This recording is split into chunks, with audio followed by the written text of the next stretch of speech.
pertsonak aipatu ditu. Es un eufemismo más que Bildu siempre se saca de la manga para hablar de lamentamos, mira qué pena, jo, lo sentimos, pero condenar parece que para ellos es un tabú.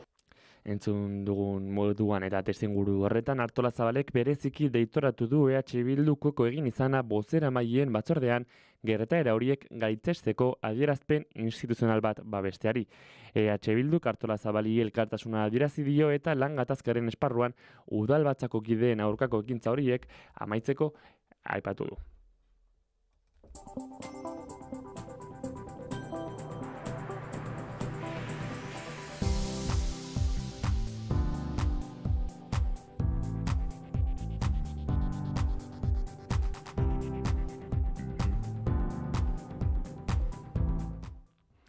Txomin Letamendi frankismoaren tortura izendatzeko 2 ekimen abiatu ditu giza eskubideen behatokiak.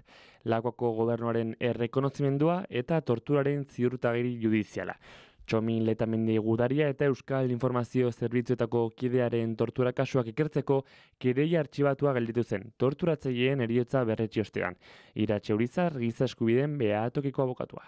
Bueno, ikerketaren emaitzak izan ziren, 2 pertsona hauek, Fernando Escudero eta Jose Nogues, Fernando Escuderoren kasuan 2013an hiltzela, eta beraz erantzunkizun penala hilketarekin batera hiltzen zaren momentuan agortu egiten da, eta Jose Noguesen kasuan ez dutela bere berririk edo ez dakite berari buruz hiltzat ematen du, ez da ziurtatzen. Behatokiaren ekimen berriak Lakuako gobernuari izaera instituzionala izango duen errekonozimendu pertsonalizatu eskatu dio. Euskal Autonomia Erkidegoko oroimen historiko eta demokratikoaren baitan Alfredo Espinosa osasun sailburuarekin egin zen bezala. Bide zibila ireketzearen aukera, hau da. Naiz eta erantzunkizun penala. Espainiar justiziari dagokion eskaera torturen ziurtagiri judiziala da. Memoria demokratikoaren lege estatalaren baitan, epaitegi batek Letamendi torturekin biktima izan zela berretsi beharko du. Azkenean etzala errebantza hori bilatzea bide honen helburua. Bai, horregatik, bide hori ez aukeratzea erabaki izan familiarekin batera. Kulturari dagokionez, aipatu behar dugu Bilboko Bira Kulturguneak ezingo diola orain arteko kultur eskaintzari eutsi. Laguntza publikoak murriztu dizkiotela eta Itxaso Leon. Lutxo Egia eta Oiana Bartra Birako kideek berria egunkariari adierazi diotenez, ez ditu ateak itxiko, baina aurrerantzean ez du kultur programazioak garatu ahal izateko liberaturik izango eta hortaz txikiagoa izango dela eskaintza iragarri dute.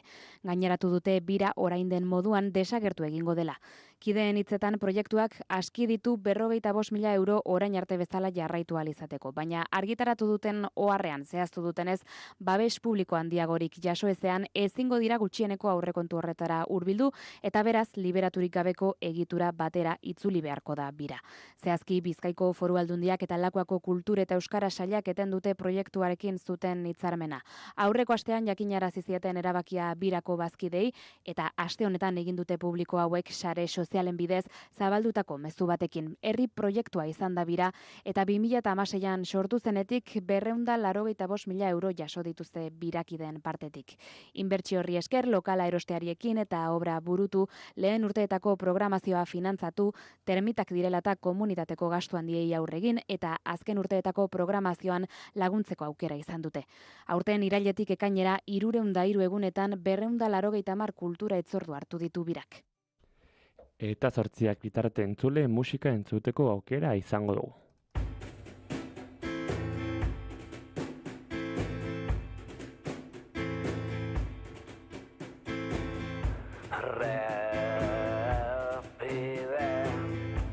Zehetan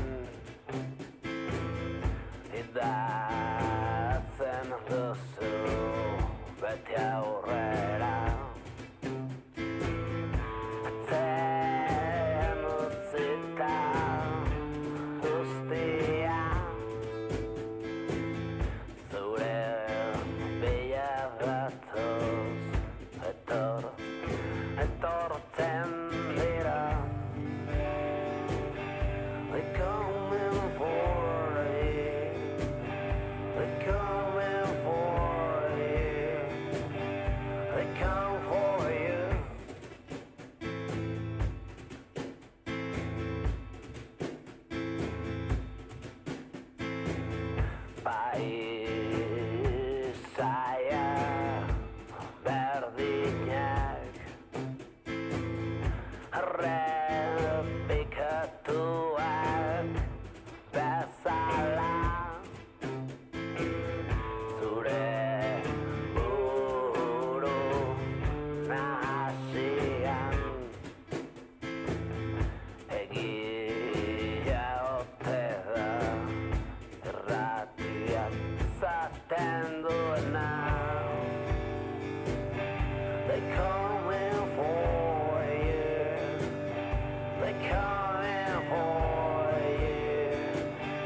they come for you.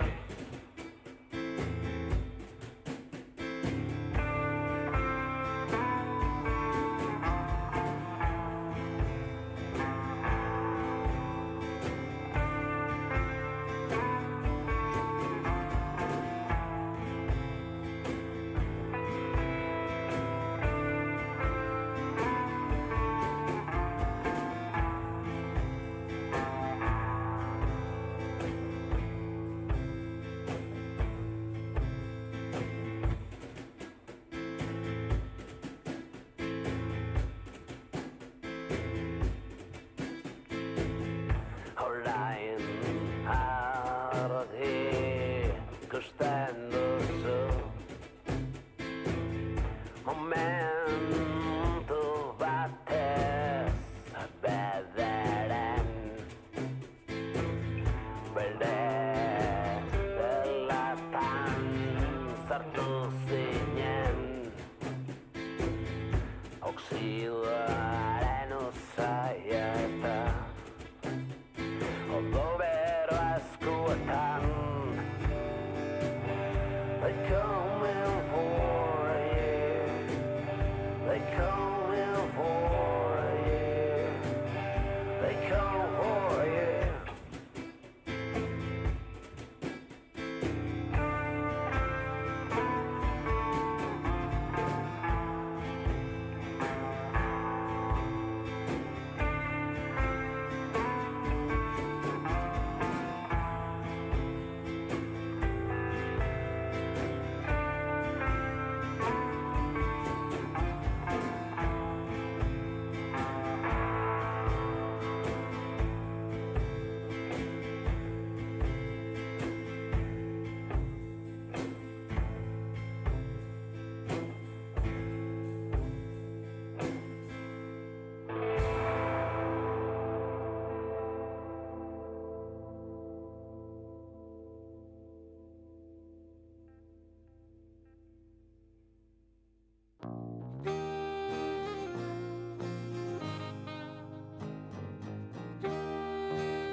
Gero pixka baten faltan nago, gero pixka baten faltan, gero pixka baten faltan nago, soilik pixka bat. Egoak ebaki banizkigon, egoak ebaki banizkigon, egoak ebaki banizkigon, egoari.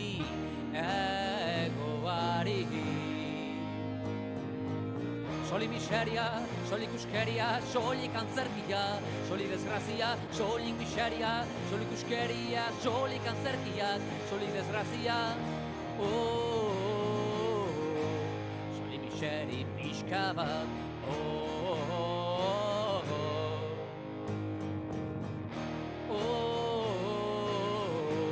Soli miseri apur bat.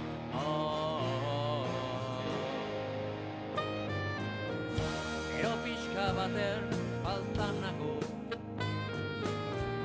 gero pixka baten faltan nago, gero pixka baten faltan nago, solik pixka bat. Egoak ebaki banizkigon, egoak ebaki banizkigon, egoari. Egoak ebaki banizkigon, egoari.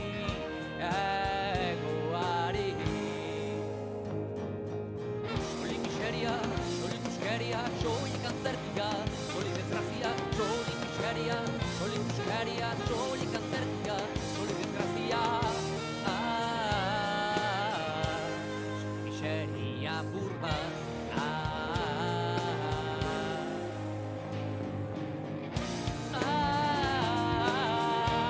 Soli kantzerkia.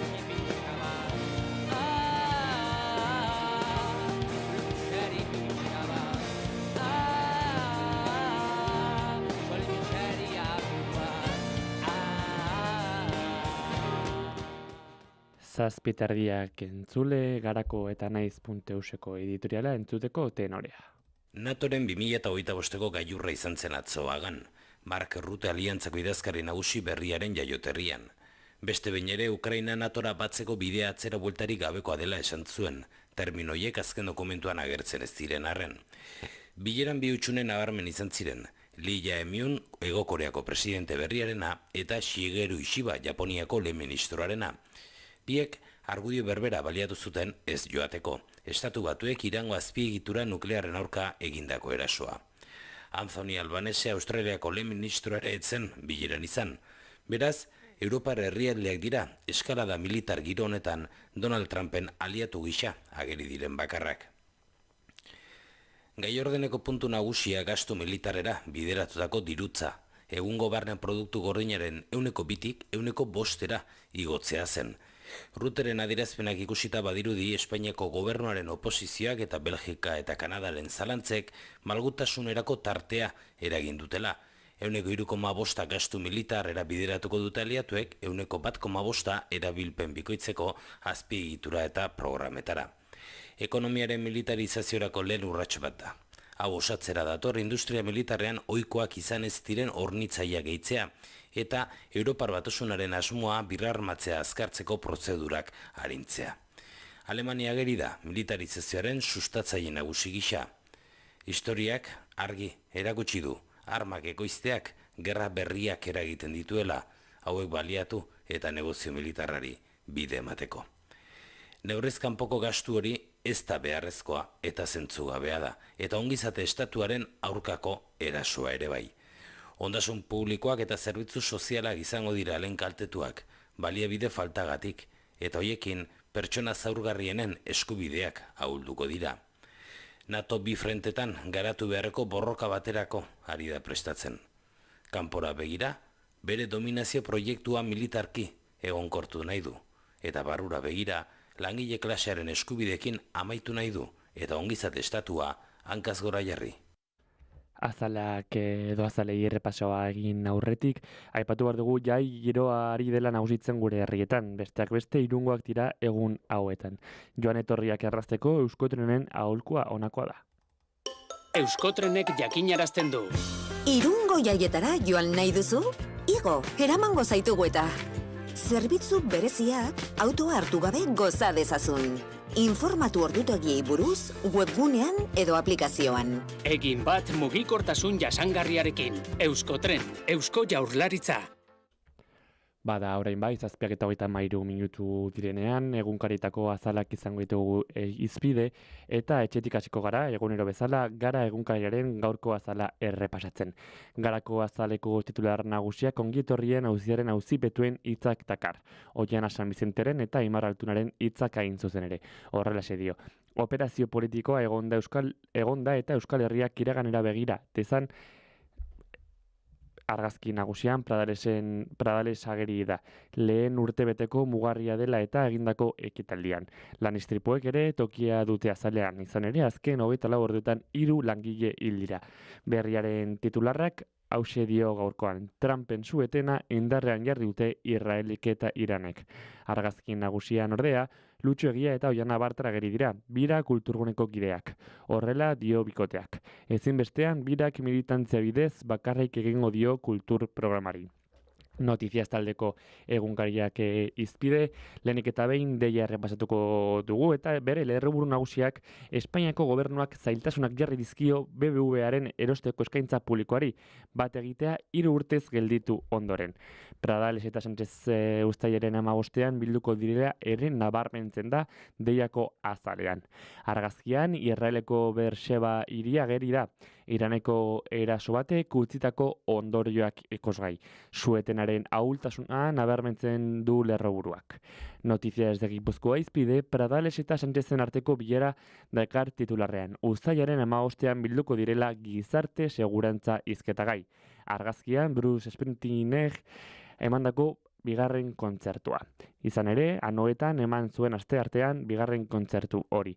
Beste argazki batean, Andoaingo Axeri dantza ageri da, giro ederrean ospatu zelarik.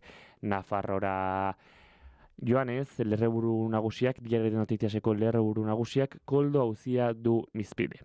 Zerdanek Servinabar enpresaren 45 erosi duela baieztatzen duen kontratua badu edo aurkeztu du ukok. Erosketa 6.000 euroren truke egin zela zehazten da. Argazkian, Osasunako entrenatzaile berria, Lixi Italiarra, aurkezpen ofizialean esan zuenez, talde ausartak ditu gustuko. Diario de Navarrari dagokionez, titular nagusiak koldo auzia ere badu izpide, eta horrela dio. Nafarroak boterea galduko du errepideetako obren adjudikazioan.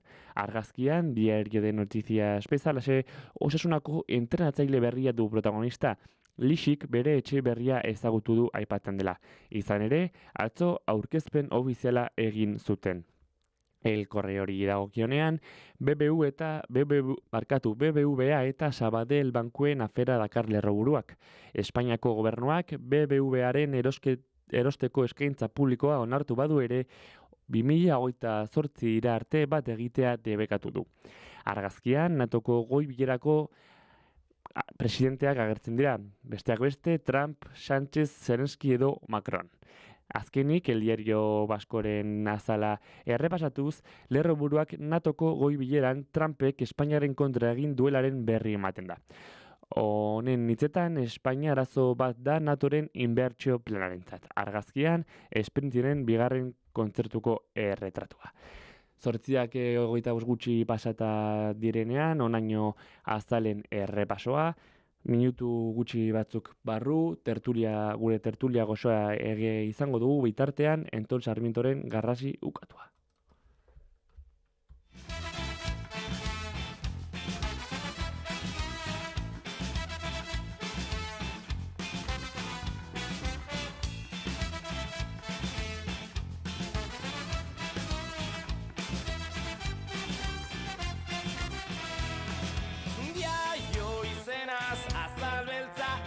Itxuraz bronzaldekoa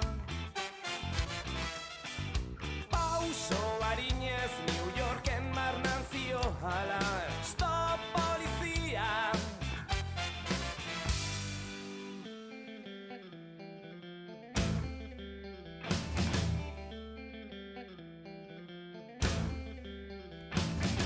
dokumentazioa atera asmotan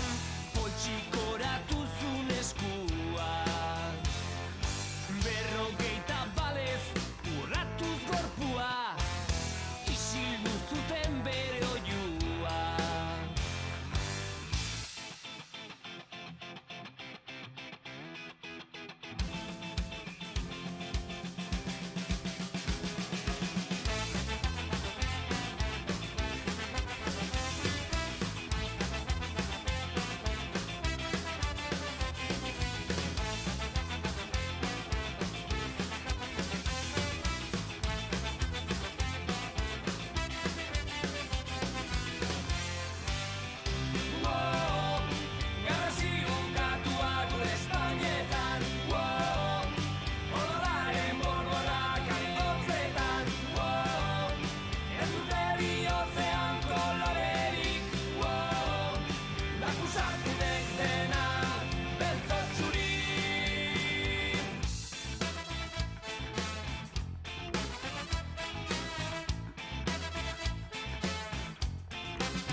zeharkatuta erori zen lergaiaren egoera oso txarra zen egun bakarrez iraun zuen egunkarietan eriotza isilduak.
Informazioaren aria, naiz irratia.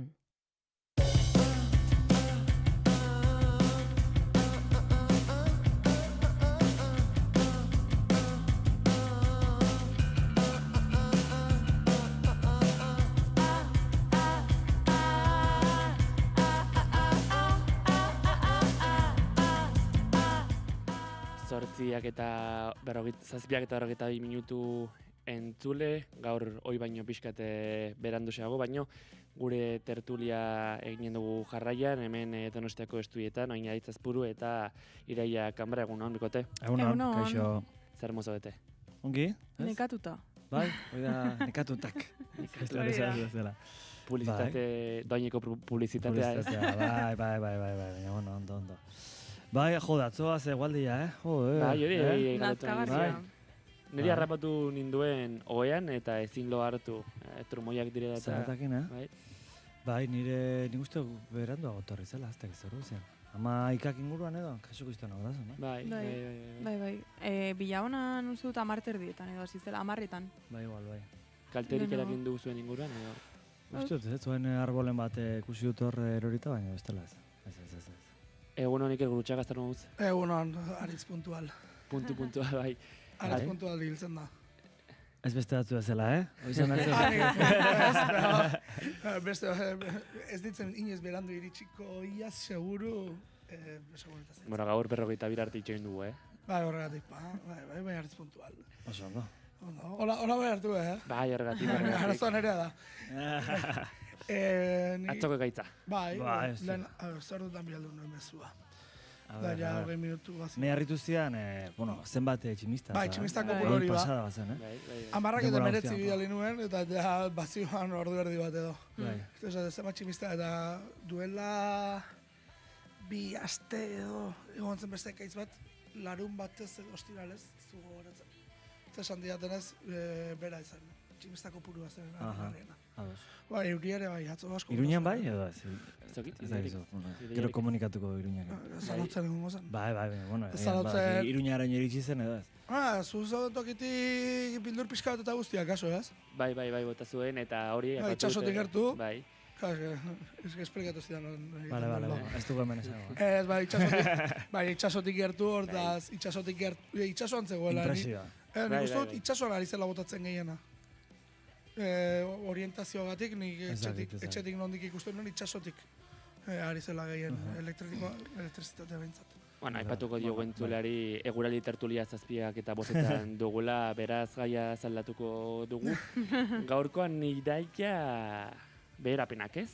Bai, baina lehenengo, badakizu beherapenak uztaila hasieran uste dut izaten direla, okerez banago? Uztailak bat. Begira, erresa. Bai, uztaileko lehenengo gunen. Baina lehenago galdetu nahi nizuen, zer moduz egiten duzuelo, udaran? Baretez ere beroarekin eta... Ikusten duzunez berandu iristen ari naiz, ja. Baina hori zer da, ondo egiten duzula, berandutu egiten duzula. Ezin esnatu. Ez dut gabalo hartzen pixka kostatzen zait. Bai, ni ondo iteola. Ni baita, normalean ondo. Arazorik ez lo egiteko orduan. Beroarekin oso gaizki. Ba, orduan arazoa Ikerretan izango dugu berapenetan. Ikertzaile batek esan duelako, Espainiako lo elkarteak esan du, berapenak diren urtaroetan eta lo gaizki egiten baduzu, horrek eragina duela asko erosterako orduan. Hau da, lo gutxi egiten baduzu eta nekatuta bazaude, horrek esan nahi du gutxiago pentsatzen duzula, impultsoa asko handiagoa dela, ez daukazula kontrolik zure buruarengan, eta errezagoa dela zuretzat gehiago erostea, edo bintzat erosteak gauzak behar badez dituzunak behar. Gutxiago pentsatzen duzula zer erosten ari zaren. Eta gainera, neguan ez dela, neguko berapenetan ez dela horren beste gertatzen, baina udakoetan beroarekin oraindik okerrago lo egiten dugun jendearentzat, okerragoa dela, bai beroak nekea handitzen duelako, loa okertzen duelako, eta honek berapenetan basekulako eragina duelako. Beraz, Iker zutanik igual ez dugu joan behar. Niri bai, ezakit. Berapena ez dut begiratzen gaiei.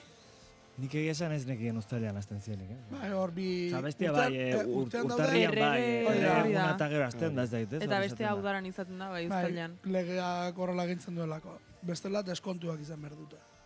Hau da, gaur egun urte guztien daude. Bai, gero faseak ikusi behar dira, eta kontuz. Beherapenetan normalen ez duten tramparik egiten ezin delako. Ezin delako elegez, ezin da etiketa bat bestaren gainean jarri eta... Legez ezin da egin. Hor adibili behar izaten da, beherapenen aurreko hilabetean presioaren igoerik badago. Hori da pixka dira. Normalean beherapenetan izaten da estoka erretiratzekoa. Hori nahiko garbi izaten da. Hortaz, bai, ni animo esan nahi diet batez ere zera guztiei. Langile guztiei. Eta esplikazioa. Jende aguantatzeko. Ez. Bezpera. Bezpera gauean dena etiketatu behar izaten da. Denda guztia goitik bere etiketatu behar izaten da. Igual testigantzaren bat, berdo. Eta nik egin dut hori horregatik esaten. Bale. Igual elkarrezketa peiri proposatuko dugu. Eta oso gogorra da. Esan nahi duzu lan ordua bukatu, eta izaten da egun bat, zeinetan dendako langile guztiek normalean, lan egin behar dutena, urrengo goizerako dena prestego. Eta bada gogorra hori. Ingelesez shopaholic deritzo bada berapenetan zera asko erosteri, ez dakite zueke berapenetan edo oroar bazareten shopaholic edo. Niri berapenetan beti gertatzen zait joaten naizela denboraldi berriko erropara. Hau da garestira. Zuri eta gehienei. Bai, za. Bai, hori badak izu zerratik den baita ez da? Beste guztia itxusia delako. Ez. Aurreko dagokion denboraldikoa ja ikusi egia daukazuelako. Ja. Ezagutzen duzuelako, ez da ezer berria zuentzat. Hau da, hori konturatu nez, dendetara gerturatzeko... Bai, bueno. Dendetara gerturatzeko ohitura dutenei gertatzen zaiela hori. Eta hortaz, Inditexek esaterako... Orain esaten duzula, denda gehienen eskaparateak dakizkit egia da, bai. Eta Inditexek esaterako astean behin kolekzio berriren bat ateratzen du. Hortaz, berapenak iristen direnean, horreko kolekzioari begira. Bai, hori konturatu. Gauza guztiak ondo ikasita ditut, egoketu zitzei delako hori guztia ikastea. Nire kasuan, arropa erostean ez, baina supermerkatura joaten naizenean, bider bat eskaintza eta naiz eta bigarren zera ez behar, beti erortzen naizietan, beti. Denbora luzekoak baldin badira eta kalkulak egitu baituzu ondo ateratzen dira. Bai, ni batez ere jutenaz eta begiratzeu prezioa eta egitan merezidun edo ez bigarren hori hartzea. Igual bigarren askotan da, ez? Behartzu izan bazkide, ze hor txartela sartzen dizute, holako gauza dira, orduan zaten zu. Ez nahez etorreko berriro, ez dit balio. Hori da. Bai, eta gero hori ez, iraungitze datak begiratzea. Bai. Bale, badira... Detergente bat, o bale, hori edo kontxarbak. Bai. Kontxarbak, eta jango badituzu, da gutxi gora erako kalkulat egiten duzu, eta esaten duzu, honek prezio igoerarik izango du, itxerarik izan dezake. Zenbateko diferentzia da. Ba, hori. Askotan ez dela ikaragarrizko aldia izaten, no? Nik adiez hori asko egin dut azkeneko demoratan iparraldera joan naizenean. Lapurdi... Konparaketak, askotan aipatu dut hau, ia kontrabandoa martxan jartzeko moduko. Kontrabandoa ez, gauzak karri eta... Bai, lehen beti izaten zen ez, garestia gauzera lapurdira jotea, baina askotan gauza produktu batzuk... asko markeoa. Bai, biziokoak batez ere. Txokolate, kafe... Jogurrak eta ez? Jogurrak ere bai. Jogurrak ere bai. Bai, pixka bizio dira niretzako jogurrak. Ez dut esaten ez direnik behar. Ara, torren esaten dudala ez dut ekarri gaur. Apa! Ni bazkari aztu dut, así que ya... Bai. Bueno, emango dizugu denon arte. Ez zara goseak hilko. Vale. Bueno, eta oinatz, egunak buelta bateko zer dakarri guzti gaur? Ekarri dut gauza bat, galetu nahi zuten, zuek paracetamol eta ibuprofeno eta asko hartzeko bazaten. Bado jendia joera batekin, minimora horrela jotzen. Bai. Nik gaur goizen hartu behar. Bai. Lehen ibuprofeno desenta, gaur gogun jaz. Bai, ni beti izanaz, alik eta ezin badut buruko mina ikaragarria hartuko izu. Bestela, zate pasako da. Bai. Bueno, kontua Eskoziako Unibertsitateko kimikariek omen parazetamola sintetizatzea lortu dutela hondakin plastikoetatik abiatuta. Orduan, hoxe. Ba, no. Segitzen dute kimiko izaten, Ba, hori esan barra. Garbi da, baina atentzio ditu, E. coli bakterioak implikatutako erreakzio bati esker lortu dutela. Era E. colirekin. E. colirekin. Eta hoxe, parazetamola bakigu, esaten dugu, atentzio ditzen du plastikoakin lotzia kasu hautan, karrota itzakia horretarako, ez dakit, imaginatu, parranda eta gero jende bado etxera joan eta oira sartu horretik eta parazetamola hartu eta oira. Nik hori ez. Bale. Ba, baina horrek da urrengo goizekoa gutxia. Bai. Nik urrengo goizekoa bai hartu izan dudala. Baskok bezperan horregatik hartzen dute, urrengo goizekoa ez hartu behar izateko. Ez da izan mataldi zen efikazta. Nire kasuan ez dut txekula. Nik behin egin dut eta esan barra dukat egiten duela, Bai. Buruko mina baldin bada ajearen zako gainera marka konkretu bateko ibuprofenoa.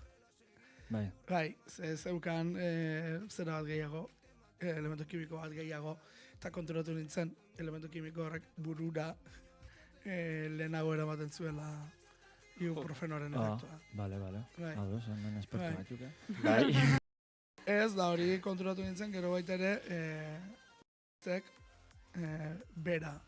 Ibuprofeno klase hori gomendatzen dute baldin baduzu mila. Gero, merkatutik eta kendut ibili dela uste dut, eta, ez dakit. San Ferminetako haritz beharko da. Bai, ari nahiz, apunteak hartzen. Hor, Japonen omen dago, da ez da iritsi hona. Bai, omen dago resakaren aurkako botika. Hoi, garra. Nik bai juergatik etxera iristean botillak edaten ditu dala. Baina... Ez alperrik askotan, ja? Bai. Eta juergan, hori izan berre eta juergan. Juergan hobeki da nik uste hartzea. Gure nafar batek erakotxe ziren. Trago eta trago tartean, ez? Hori da, bai. Eta oso efikaza da hori. Aztu itzen zago. Hori izan behar. Nik ura eta ura tartean trago egiten dut batzuetan. Gaur egun. Ez da berdina. Trago ura. Ez, batzuetan trago egiten. Batzuetan azte zeikura edatea. Ai. Ni beti azten zaitu. Nik azten. Hori da arazoa. Bueno, entzuleren batek baldin badu beste estrategiaren bat ere, ongi etorria. Estomagoko protektoria. Edo eraierena, ez edatea, bai, bada ere aukera. Nire ez da aukera, ze. Bueno. Bestela... Gustatu egiten zaizu berez? Bai. Bai. Hortaz animo. Niri sagardoa kalimutxa hori dena, bai, hori da ezin dut. Gustatze balde bazaizu okarrago da hartaz. Bai, baina bueno, bizitza. Bai. Horrelakoa da bizitza, bai. Iker, gaurkoan zer abesti? Bueno, Euskal Herriko gazte feministek batera jotzerako kantu atera dute. Ez egiten enteratu zaretan. Nik usi nun topaketa eta ez... Ze igual albiste eman duzu, baina ez, igual kantu ez da etorri. Ikusi nun kantatzen bi pertsona holtzan, ez? Hor dagoaz. Bi pertsona holtzan. Venga, findu. Ez, hauen... Hola Salvador eta... I Oliver Stein. Hoi da. Letra berri zan erperitz eta Aixa intxaustik. Hori da. Azkeneko denboratan ez dakit dela zergatik ikusi ditu dela toki desentetan elkarrekin. Aixa eta Aner. Ez dakit zergatik, modako bikotea haute diren bertsolaritzan, bertsolari gazten artean. Baina ikusi ditu desente. Bai, nik ere, bai. Bideo desberdinetan ikusi ditut, horregatik esate dut. Ikusi nuen letra zerrekin izan dut, hemen ere bai, elkarrekin daude. Bizan daiteke kasualitate gertatu izan du da, Baina, bueno, igual izango dira, ez? Maialen eta emetxik uste genitu emezela askotan elkarrekin, igual horren hau biak ikusiko ditu asko elkarrekin. Bueno, kontua da, udazkenerako deitu dutela, eta bueno, Ola Txalodorrek bere anaia Jagobarekin kanto egin duela.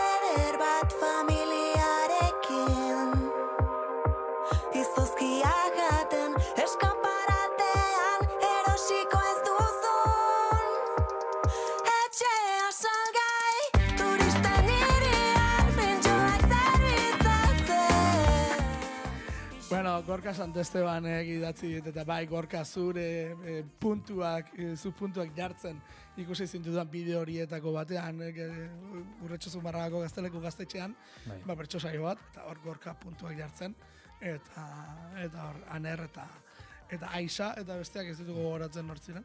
Bai, bueno, hor agertzen ziren, eta horregatik hori izan zen bat, gero beste bat, gero, bueno, agertatzen direnak. Kantua desberdina, polita, gustatu zait, gustatu zain nola dagoen ekoitzia, eta hori, udazkenean uste dut dela, batera jotzea. Eta horreko da, hori ere. Bai. Beharrezko ekimen horietako bat. Hoi da. Bada ondo bat erituzue, gaur pixkat lehenago bukatuko dugu, 8 bitarte, batera jotze kantarekin utziko zaituztegu. Gero arte. Bai, Gero arte. Bideak itxi, zutik pixagiten ari zirenen kalean. Geuko okupatu, gordintasunari atzaio musurik zor. Bake horren aurka hemen, azten boteretzen zerbait badabil bidexka bat, ikusten da lubaki honetatik.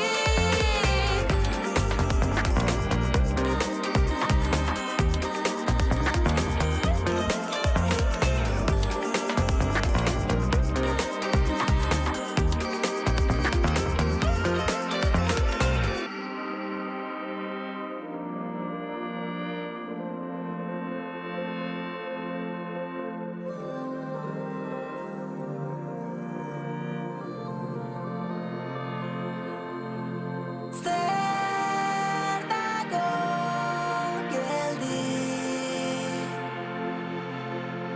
bikoteak lanak, sukaldeak aitak, alkilerrak kulpak, bulegoak mugak, betikoa noiz arte da beti.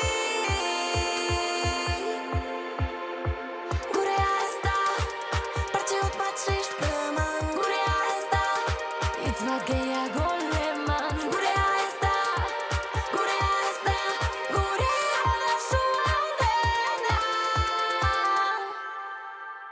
Bake horren aurka hemen, azten boteretzen zerbait badabil bidexka bat, ikusten da lubaki honetatik.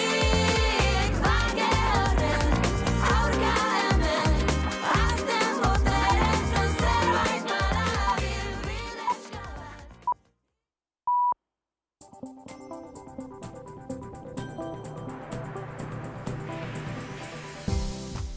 Informazioaren aria naiz irratian. Pegi Lekuona. Egunon, goizeko 8 dira, ongi etorri naiz irratira. NATOko estatukideek euren barne produktu gordinaren 5% gastu militarrera ezinbestean bideratuko dutela ziurtatu du Mark Rutte idazkari nagusia. Karitz Santa Maria, egunon. Egunon Pegi, egunon entzule, NATOk ezarritako helburu horiek betetzeko ezintasunak iragarri dituzte Italiak, Kanadak, Eslovakiak eta Belgikak, eta Espainiako estatua izan da kontrako jarreraren burru jarri duena.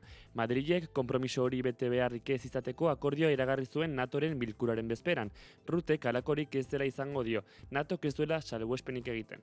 Particularly alluding to Spain, NATO has no opt-outs. And NATO doesn't know side deals or side deals. Eta Iranekin adosturiko suetenaren ostean foku guztia Gazara bideratuko dutela aurreratu dute agintari israeldarrek. Azken egunetan ez da erasoen etenik izan eta egunero dozenaka palestinar hil ditu Israelek, horietako asko elikagaiak eta laguntza banatzeko puntuetan. Horren adierazle astearte honetan bertan, oraindik Iranekin misil trukean zela beste 49 lagun hil eta 200 zauritu zituela Tel Avivek.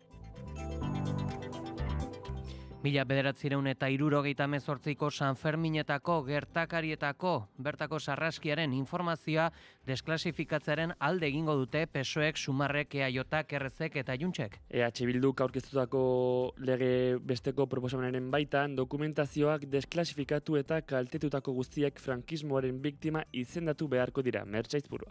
Besteak beste, Germán Rodríguezi eta 78ko San Ferminetako biktima guztiei aitorpen instituzionala egitea eskatzen dugu. Memoria demokratikoaren legea betez horrela. Premiazko iruditzen zaigu gainera sekretu ofizialen lege frankistari amaiera ematea eta gertaerekin lotutako dokumentu guztiak desklasifikatzea.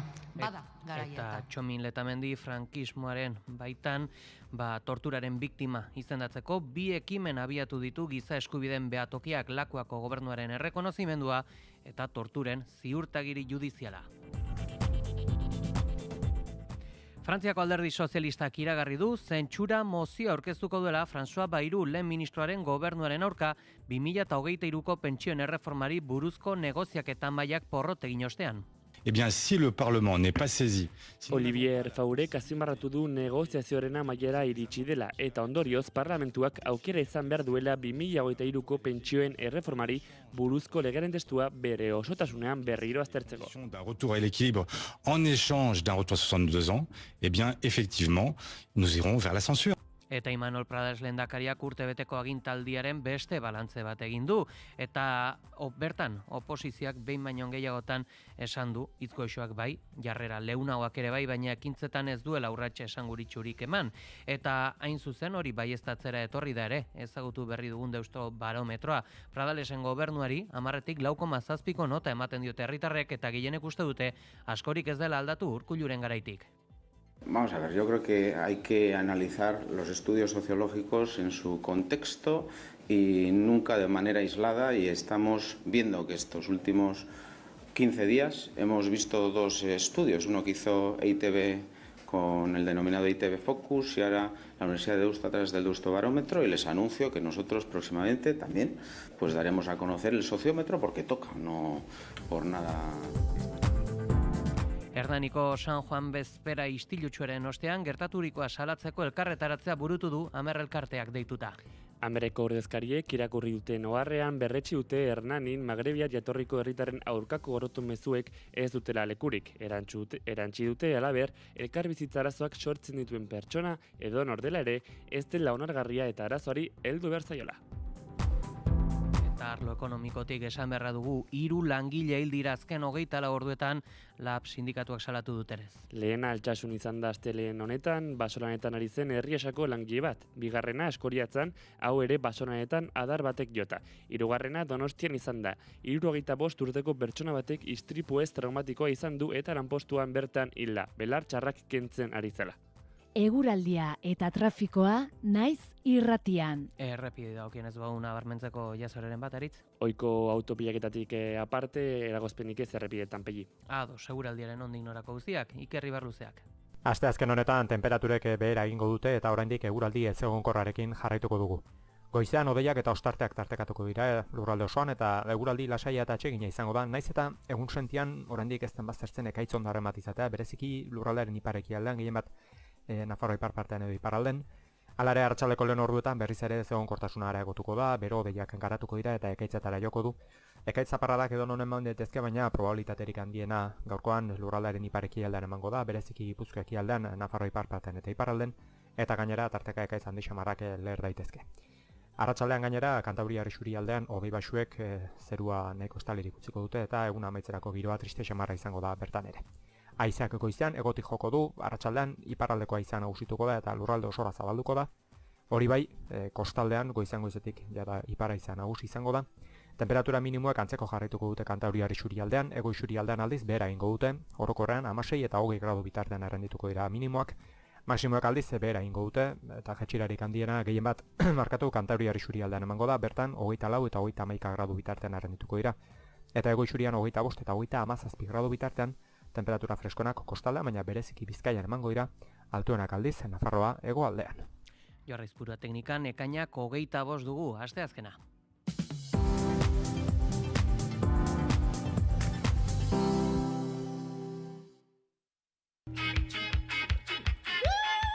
Garrarekin opari, Kriston martxa dabil kamiseta. Historiako iesaldirik dantzatunetik 40 urte beteko dira uztailaren 7. Gertaera hori gogoratzeko, Kriston martxa dabil kamiseta prestatu dugu. Eskuratu ezazu, Garrarekin. Ekainaren 29an kartilla eta lehen kupoia. Gara.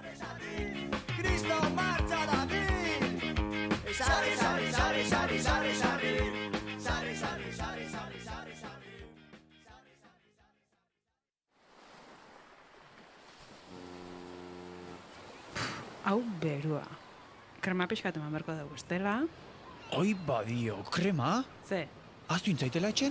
La hordi, hoixo besteik esan ez da. Uda honetan ere, zure goiza freskatzera gatoz. Laster naiz irratian, kosta ala kosta. Informazioaren aria.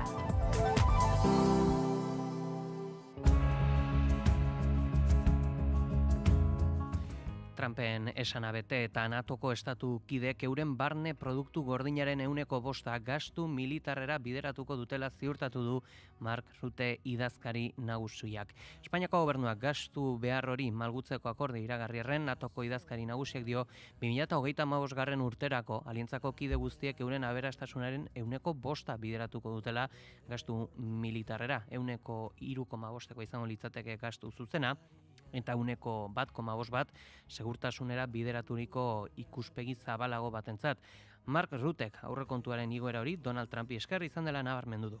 Without him, it would never have happened this year, let's be honest. Beginning of this year, 7 countries were saying, well, maybe somewhere in 20... Trumpi esker dagoeneko estatukide denek 1,2 bideratzen dutela ere berretsi du eta laister kopuru hori 1,5 ziko dela. Because of the capability targets, we have to keep ourselves safe from the Russians. NATOk ezarritako helburu horiek betetzeko ezintasunak iragarri dituzte Italia, Kanadak, Eslovakiak, Belgikak eta Espainiako estatu izan da kontrako jarreraren buru jarri dena. Madrile konpromiso hori bete beharrik ez izateko akordi iragarri zuen NATOren bilkuraren bezperan, baina Rutek halakorik ez dela izango dio. NATOk ez duela salbuespenik egiten. Particularly alluding to Spain, NATO has no opt-outs. And NATO doesn't know side deals or side deals. Europar diplomaziak ere Espainiaren jarrerari bizkarra eman eta Trumpekin lerratu da. Inbertsio militarra areagotzea ezinbestekoa dela esan da, Kaja Kalas Europar diplomaziaren burua. Yes, true, we have peacetime, but the trouble with defense spending is that you need to spend it while you have peace. So in order to deter any aggressors in the world to make any steps towards us. Eta kostata, baina gerra testu inguru honetan etena nagusitu da Iran eta Israelen artean. Ameriketako estatu batuak izan ziren, sionistek Teheranen aurka abiaturiko gerra uspotu zutenak, eta Washington bera izan da ondoren atzera egin duena. Jon Telleria. Milaka herritaren bizitza eta munduaren beraren egonkortasuna zalantzan jarri ez balute komedia baten gidoirako bide emango luke Estatu Batuek Iranen azken egunotan izan duten esku hartzeak. Hitzak hitz su-etena nagusitu dela dirudi. 12 ordu eskexeko kronikak egoeraren izugarrikeria erakusten du. Donald Trump, Estatu Batuetako presidenteak, Iran eta Israelen artean su-etena zegoela esan da agurtu zuen astelena, baina astearte goizean bombek jarraitzen zuten hitz egiten bi herrialden artean.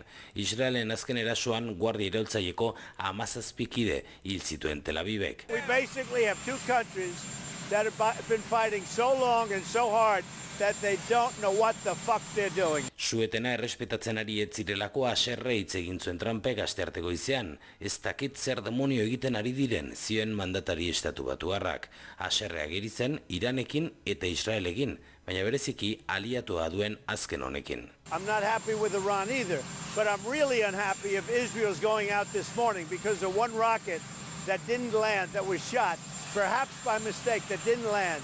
I'm not happy about that. Adierazgarria bada, orain gatazkaren konpontzaile gisa agertu nahi izatea Trumpek Iranen aurka egindako eraso zuzen batekin Washington izan denean ekialde hurbila hankaz gora jartzeko zorian izan dena. Eta Iranerekin adosturiko etenaren ostean foku guztiare Gazara bideratuko dutela aurreratu dute agindari israeldarrek. Azken egunotan erasoek eta hildakoek ez dute etenik izan, baina ofentsibaren gogortze bat iragarri dute.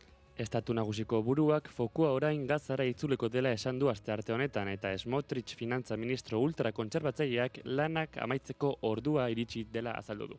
אנחנו הולכים לכבוש את רצועת עזה סוף סוף, מפסיקים לפחד מהמילה כיבוש.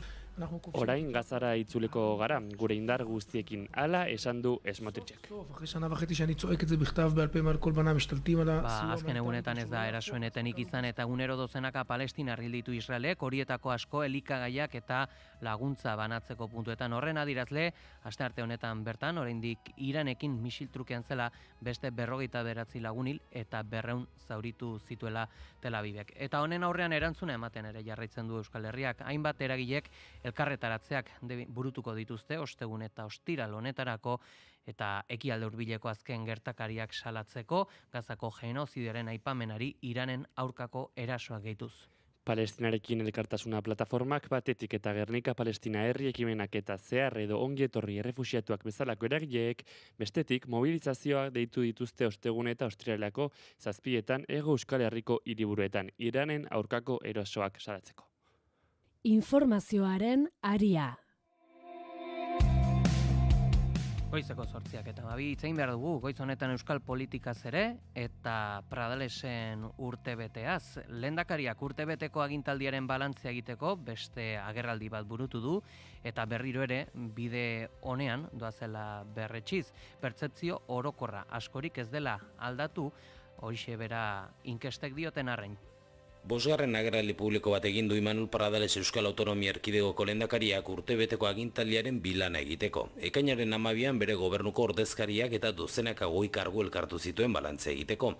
Biharamunean Bozento taldearen eskutik antolatu zuen hitzordu berezia. Pasaden astean ETBri formatu bereziko elkarrizketa bat eskaini zion. Segidan EAJak legebiltzarren eskaini zion bilana egiteko aukera eta astearte honetan Ajurianean beste ekitaldi publiko bat egin du azken astean esandakoak berresteko. Urtebete honetan zean egun hartan egin nuen baieztapen bat indartu besterik ez dela egin ikusi dugu. Ziurgabetasun garaia bizi dugu. Bere agintaldiaz oposizioak behin baino gehiagotan esan du. Hitz goxoak bai, jarrera leunagoak ere bai, baina ekintzetan ez duela urratxe esanguratsurik eman. Eta hori baieztatzera etorri da ezagutu berri dugun deustobarometroa. Pradalesen gobernuari 10etik 4,7 nota ematen diote herritarrek eta gehienek uste dute askorik ez dela aldatu Urkulluren garaitik. Vamos a ver, yo creo que hay que analizar los estudios sociológicos en su contexto. Bere soziologia formazioa gogoratuz testuinguru zabalagoa eskatu zen Pradalesek balorazio hori kontuan hartzeko eta lakoak berak laister publiko egingo duen inkestari itxaroteko eskatu zien bertan zirenei. La Universidad de Deusto a través del Deustobarómetro y les anuncio que nosotros próximamente también pues daremos a conocer el sociómetro porque toca, no por nada distinto. Aldaketaren bandera osasungintzan hartu nahi izan zuen gainera Pradalesek, bere gobernuak hor egin duela apustu esanez eta osasun sistema publikoarekiko kezka apaldu egin dela. La vivienda está escalando posiciones como una gran demanda social, en cambio la salud está bajando de alguna forma la fuerza con la que aparecía en las encuestas. Inkesta bati helduta etxebizitzaren kezka areagotzeak osasungintzarena gutxitzea ekartzen duela esatea gehiegi izan daiteke. Zorrotzagoa dirudi pentsatzeak bi arazoek lehen lerroan jarraitzen dutela eta zerrendan bat gorago agertzeak ez duela esan nahi bestearekiko kezka apaldu denik. Oposizioaren eta inkesten arabera pertzepzio nagusia da politika zehatzei dagokionez aldaketa handirik ez dela izan urtebete honetan. Halere, bere gobernua arriskatzen duen exekutiboa bat dela baieztatu zuen Pradalesek. Arriskatzen jarraitu behar dugula, huts egiteko beldurrik gabe, sinesten dugun horretan eta moduetan aurrera eginez. Ia ba, laister publiko egingo den soziometroak horrek bai arrazoia ematen dion. Eta ipatuko dugu baita ere, heldu den uztailak 15ean, Euskal Autonomia Erkidegoak eta Espainiar Estatua transferentzian aldepiko batzordean bilduko direla Pradales eta Sánchez buru. Imanol Pradalesen nabarmendu duenez gizarte segurantzaren erregimen ekonomikoaren transferentzia eta industriaren etorkizuna bermatzeko sare elektrikoetan egin beharreko inbertsioak aipatuko dituzte. Eta aipatuko dugu baitare urte honetan zer esan handia izan duen aipagaia izan dela, osasun ituna, eta honen baitan EH Bilduk zuzenketa bat aurkeztu du. Zehazki, itunaren lankidetza publiko-pribatuari buruzko ponentziari sistema publikoa indartzeko 5 puntu proposatuz, bitarteko propioak lehenetsiz, eraginkortasun, kalitate eta kostu irizpiden arabera. Itxaso Leon. Bilbon egindako prentsaurreko batean, Pello Otxandiano EH Bilduren legebiltzarreko bozeramaileak esan du lankidetza publiko-pribatua ez dela eztabaidagai dauden 24 puntuetako bat. Osasun itunaren gordiar korapiloa baizik. Lakuak aditzera eman du ostiral honetan itxi nahi duela gai hori. O sea, esto no se puede ventilar con una votación general. Es decir, ¿estamos a favor o no estamos a favor del pacto? Bueno, sí o no. No, perdón. Aquí se han trabajado 24 ponencias, 24 ámbitos de trabajo. Entonces, hay que votar cada una de ellas. EH Bilduren zuzenketak 5 puntu proposatzen ditu sistema publikoa indartzeko, bitarteko propioak lehenetsiz, eraginkortasun, kalitate eta kostu irizpideen arabera. Lo interesante es identificar las estrategias, las políticas públicas y el nivel de adhesión que tienen diferentes agentes estratégicos con respecto a esas políticas que se plantean. Aipatu neurriak honako hauek dira, kontuen Euskal Epaitegiak Osakidetzaren kanporatze kontratu guztien inventarioa egitea, kontratu bakoitza irizpide ekonomiko, sanitario edo lan irizpide desberdinen arabera ebaluatzea, organo bat sortzea elkargo profesionalekin, langileekin eta erabiltzaileekin kanpora ateratzeko egoera puntual justifikatuak erabakitzeko, Osakidetzak zuzenean eman behar dituen zerbitzuak kategorizatzeko plan bat egitea eta amaitzeko osasun sistemaren gaitasun publikoa indartzea. Horrekin batera, Otxandianok adierazi du ez dagoela presarik osasun itunean akordioa lortzeko eta uztail osoan lan egin daitekeela osasun mailaren ostiral honetako bileran nahita ez amaitu behar izan gabe. ¿Cuáles son las prisas? ¿Por qué hay prisa? Por cerrar esto, por ponerle a esto el celofán, el lazo y salir diciendo que tenemos un pacto. Lo interesante son los contenidos y hay que desatar este nudo adecuadamente. Eta Donostiako onkologikoa, osasun zentroa datorren astelenean. Helduden ekainaren 30ean bilakatuko da Osakidetzaren parte, Lakuako gobernuak integrazio dekretua onartu baitu. 297 langile subrogatuko dira. Osasun zerbitzu publikoan integratuta eta 2027ko prototerapia zentroa martxan jarrita Donostia Unibertsitate Ospitalea Europa hegoaldeko onkologiako erreferentziazko zentro bihurtuko da. Eta Euskal Herri osoko pazientei emango die zerbitzua, sailburuak nabarmendu duenez. Onkologikoan lan egiten duten langile sanitarioen eta ez sanitarioen eskubideak eta bete beharrak subrogatzen ditu Osakidetzak astearte honetan onartutako dekretuak. Esan bezala, guztira 287 pertsona Donostialdeko esira atxikita geratuko dira.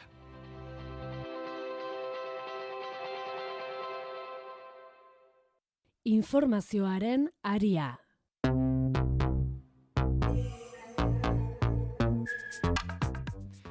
Goizeko 8:19 politika kontuetaz hitz egiten jarraitu beharra dugu, jakin badakizue, Koldo auzia, Santos Dardan auzia, bolo badela Espainiar Alderdi Sozialista eta honen baitan PSOEko goi kargudun askok Jose Barrio Nuevo eta Rafael Bera, Galeko zigortuek barne edota Juan José Laborda edota Javier Rojo senatuko presidente hoiek, besteak beste gutuna bidali diote Pedro Sánchezi, idazkari nagusiari, dimisioa eman dezan. PSOEko gobernu hoietako 30 kide dira guztira eskaera burutu dutenak. Euren figurei jada ez dute eraginik edo zuzenan desprestigiatuak daude beren ibilbideangatik. Horren adibide Rafael Bera eta Jose Barrionuevo galengatik kondenatuak. Barrionuevoren kasuan, estatu terrorismoaren biktimek jarritako kereila bati egin behar dio aurre, martxoan jakinarazi zena, eta sinatzaileek zehazki Sánchezi esan diote bere konfiantza handiko pertsonei loturiko ustelkeria kasuek konstituzioa benetan aldatzea ekarri duten erabaki politiko maltzurrak ezaugarri dituen gobernu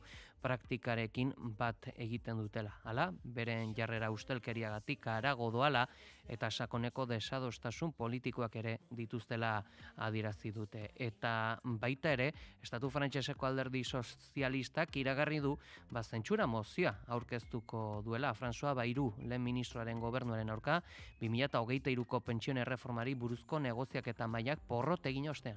Eh bien, si le Parlement n'est pas saisi, si nous n'avons pas la possibilité... Olivier Faurek azpimarratu du negoziazioaren amaiera iritsi dela eta ondorioz parlamentuak aukera izan behar duela 2023ko pentsioen erreformari buruzko legearen testua bere osotasunean berriro aztertzeko. Et l'équilibre en échange d'un retour à 62 ans, eh bien, effectivement, nous irons vers la censure. Erreforma horren puntu nagusia erretirorako gutxineko adina 62 urtetik 64 atzeratzea zen. Sindikatuek erabat argudiatzen zutena eta kaleetan hainbat hilabetetan protestak eragin zituena. Je peux naturellement comprendre qu'on constate un échec lorsqu'on est sur des... Pentsioei buruzko negoziazioek porrot egin ostean Frantziako lehen ministroak iragarri du erakunde sozialekin bilduko dela akordio batera iristeko.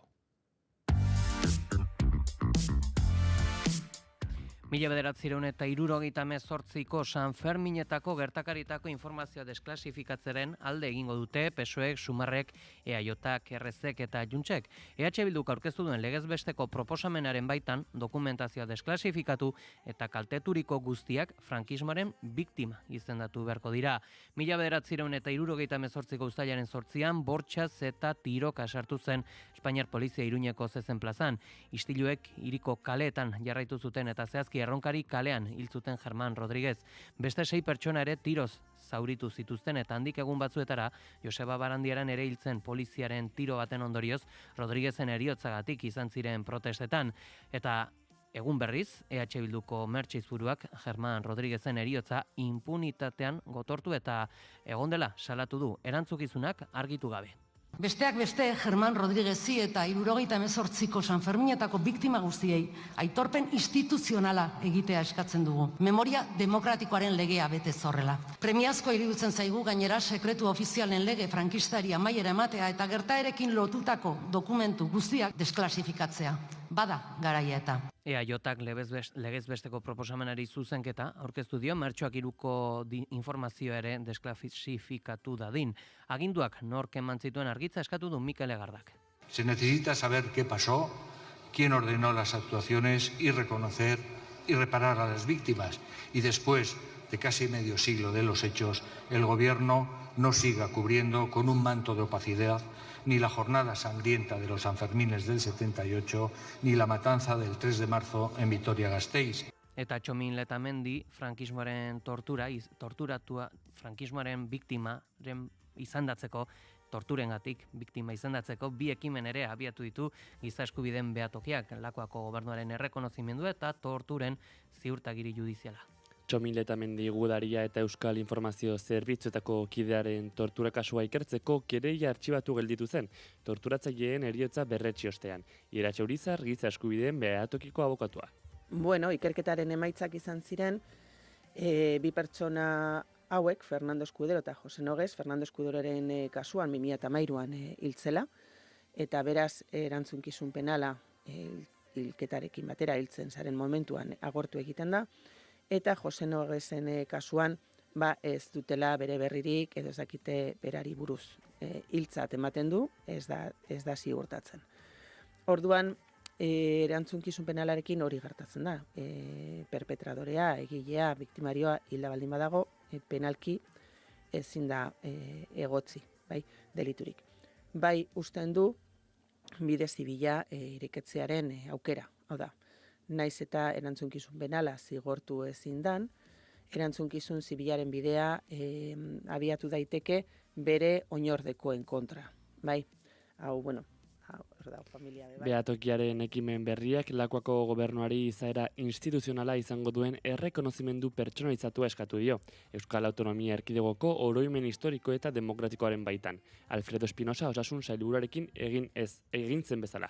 Espainiar justiziari dagokion eskaera torturen ziurtagiri judiziala. Memoria demokratikoaren lege estatalaren baitan, epaitegi batek Letamendi torturaren biktima izan zela berretsi beharko du. Bain zuzen, armadak edabideak betatu ditu ere Ezkabako gotorlekuan Nafarroko parlamentariek egin duten bisitan. Memorialeku izendapena jaso duen eremuaren bisita parlamentarien jarduaren parte da, eta bestelako bisitetan kazetarien bertaratzea onartu egoten da. Hala izan zen 2015ean. Informazioaren aria. Eta goizeko 8 eta 25 direla, arlo ekonomikora jo beharra dugu eta nabarmenduko dugu 3 langile hil direla azken orduetan, LAB sindikatuak egiten duen kontakentaren baitan, dagoeneko 31 dira Euskal Herrian urte hasieratik bizia galdu duten langileak. Lehena Altsasun izan da astelehen honetan Basolonetan ari zen Errioxako langile bat. Bigarrena Eskoriatzan, hau ere Basolonetan adar batek jota. Hirugarrena Donostian izan da. 75 urteko pertsona batek istripu ez traumatikoa izan du eta lanpostuan bertan hilda. Belar txarrak kentzen ari zela. 3 hildako hauekin esan bezala 31 dira Euskal Herrian urte hasieratik bizia galdu duten langileak. Altsasuko istripuaz hildako langilea Logroñoko enpresa batek kontratatua zela jakindu labek, eta horrek esan nahi du sindikatuak salatu duenez, hildako langile hau ez dela Nafarroako kontabilitate ofizieran jasoko, eta heriotza gertatu ez balitz bezala jokatuko duela txibiteren esekutiboak. Honekin batera salatu du langilea bakarrik ari zela Basolonetan. Donostiako udaleko gizarte ekintza saileko enpresa batzordeak bertan bera utzi du asteazken honetan, astekoa zuten 5 eguneko greba, elak eta labek jakinarazi dutenez. Ela sindikatuaren hitzetan akordioak aldarrikapen nagusi gehienak jasotzen ditu. Besteak beste 16 langile berri kontratatu beharko dituzte 2027 urtea hasi baino lehen. Ela eta LAB sindikatuek gogorazi dute urte hasi zen gatazkaren helburua zela lan karga handiak murriztea, profesional bakoitzeko arreta ratioa murriztuz. Eta Espainiar gobernuak BBVak Sabadell bankua erosteko aukera onartu du baldin eta 3 urtetan izaera juridikoa edota ondarea banatua mantentzen baldin badute. Eskakizuna 5 urteetara luzatu daiteke. Honela, bi bankuek kudeaketa zein erabakiak hartzeko gaitasun independentea izan beharko dute. Carlos Cuerpo, Ekonomia Ministroa. Ambas entidades mantengan personalidad jurídica y patrimonio separados, así como autonomía en la gestión de su actividad. BBVak erabakiari helagitea jartzeko aukera du, eta Sabadell bankuak bakarrik jarraitzeko intentzioa berretsi du. Eta Beatriz Artolazabal Gasteizko espazio publikoetako zinegotziaren erretratu ezeraman panpina bat errezuten Judimendiko San Juan gauean, Enbiserreko lorezainen gatazkari buruzko aipamenen artean, eta Artolazabalek berak indarkeria simbolikoa salatu eta EH Bilduren aurka egin du. Intimidazio ekintzak aipatu ditu Artolazabalek sare sozialetan eta horien artean kokatu du panpina bat herri izana bere aurpegiarekin eta mezu iraingarrierekin. Lakuako sailburu ohiak pintadak, etxean jarritako paskinak eta kritika legitimoren mugak gainditzen dituzten mezu pertsonarak aipatu ditu. Es un eufemismo más que Bildu siempre se saca de la manga para hablar de lamentamos, mira qué pena, lo sentimos, pero condenar parece que para ellos es un tabú. Testuinguru horretan Artolazabalek bereziki deitoratu du EH Bildukuko egin izana bozeramaileen batzordean gertaera horiek gaitzesteko adierazpen instituzional bat babesteari. EH Bilduk Artolazabali elkartasuna adierazi dio eta lan gatazkaren esparruan udalbatzako kideen aurkako ekintza horiek amaitzeko eskatu du. Eta Hernaniko San Juan bezpera istilotsuaren ostean, gertatutako asalatzeko elkarretaratzea burutu dute Amer elkarteak dituta. Arrazakearen aurka Hernanik planto lelopean eta elkarbizitzaren aldeko aldarria egin dute. Ahmerreko ordezkariek irakurri duten oharrean berretsi dute Hernanin magrebiar jatorriko herritarren aurkako gorroto mezuek ez dutela lekurik, ez da edozein herritarren osotasun fisikoa arriskuan jartzen duten jarrerek ere. Erantsi dute jakitun direla herrian eman diren hainbat gertakarik ezin egona sortzen dutela, eta elkarbizitza arazoak sortzen dituen pertsona edonor dela ere ez dela onargarria eta arazoari heldu behar zaiola.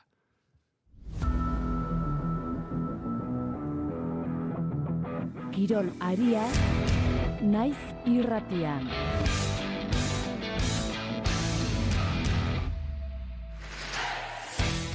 Hogeita hamar segundu besterik ez, goizeko 8:30 izan daitezen, kirol kontuak aipatuko ditugu, Oñatzaizpuru, egunon. Egunon peleta entzule guztiak, bai, azkenean bai, ofizialki aurkeztu dute Alessio Lixio Osasunako entrenatzaile berri moduan, ilusioz datorrela esan du, eta jokoaren fase guztiak menderatuko dituen Osasuna bat nahi duela. Halaber, entrenamentuak zabalik mantenduko ditu astean behin izan ezik. Aurkezpenean euskararekiko keinu pare bat ere egin ditu. Pocas horas aquí ya me siento en casa y esto es muy importante para mí. Para mí es una gran oportunidad porque creo que vengo a un gran club, que muchísimos entrenadores españoles tendrían muchas ganas de estar aquí y al haber sido elegido yo, pues para mí es un orgullo y lo dicho, vengo con muchas ganas de trabajar y a pesar de haber terminado ahora la temporada, con ganas también de empezar. Bestalde turraren atariko gara eta ziur tropela norbaitek egin duela, porrak ere martxan dira, baina oraindik nor egongo den ofizialki ez dakigu, bai ordea Bisma Lisabaik taldean nor egongo den. Zerrenda ofiziala aurkeztu baitu Jonas Binego izango da, lider biztantzen eta espero zen moduan aurtengo Frantziako turrea gogoratu, proba hau, Frantziako turra 2022 eta 2023an irabazi zituela Binegok. Berarekin batera izango dira, Wout van Aert, 2025ko Italiako Giro irabazi berri duen Simon Yates, Matteo Jorgensen, Sepp Kuss, TX Benot, Victor Campenaerts eta Eduardo Affini ere batalde horren parte izango dira. Hauek ditugunak nabarmentzako orain artean, eskerrik asko Oñatz. Bai, gero arte. Bibegi bilore, beldurrik gabe, dena ongi dago, zu bazaude. Bibegi bilore, beldurrik gabe, dena ongi dago, zu bazaude. Goizako eguzki izpiberotan, besarkan nazazu. Bidearekin amestu duzula. Eta Bilboko bira kulturguneak ezingo dio orain arteko kultur eskaintzari eutsi, laguntza publikoak murriztu dizkiotela salatu dute. Itxaso Leon. Lutxo Egia eta Oiana Bartra birako kideek berria egunkariari adierazi diotenez, ez ditu ateak itxiko, baina aurrerantzean ez du kultur programazioak garatu ahal izateko liberaturik izango eta hortaz txikiagoa izango dela eskaintza iragarri dute. Gaineratu dute bira orain den moduan desagertu egingo dela.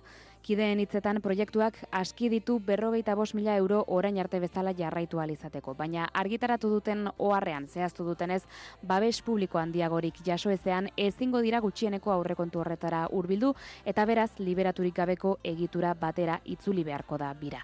Zehazki Bizkaiko Foru Aldundiak eta Lakuako Kultur eta Euskara Sailak eten dute proiektuarekin zuten hitzarmena. Aurreko astean jakinarazi zieten erabakia birako bazkidei eta aste honetan egin dute publiko hauek sare sozialen bidez zabaldutako mezu batekin. Herri proiektua izan da bira eta 2016an sortu zenetik 285.000 euro jaso dituzte birakideen partetik. Inbertsio horri esker lokala erosteariekin eta obra burutu, lehen urteetako programazioa finantzatu, termitak direla eta komunitateko gastu handiei aurregin eta azken urteetako programazioan laguntzeko aukera izan dute. Aurten irailetik ekainera 303 egunetan 280 kultura hitzordu hartu ditu birak.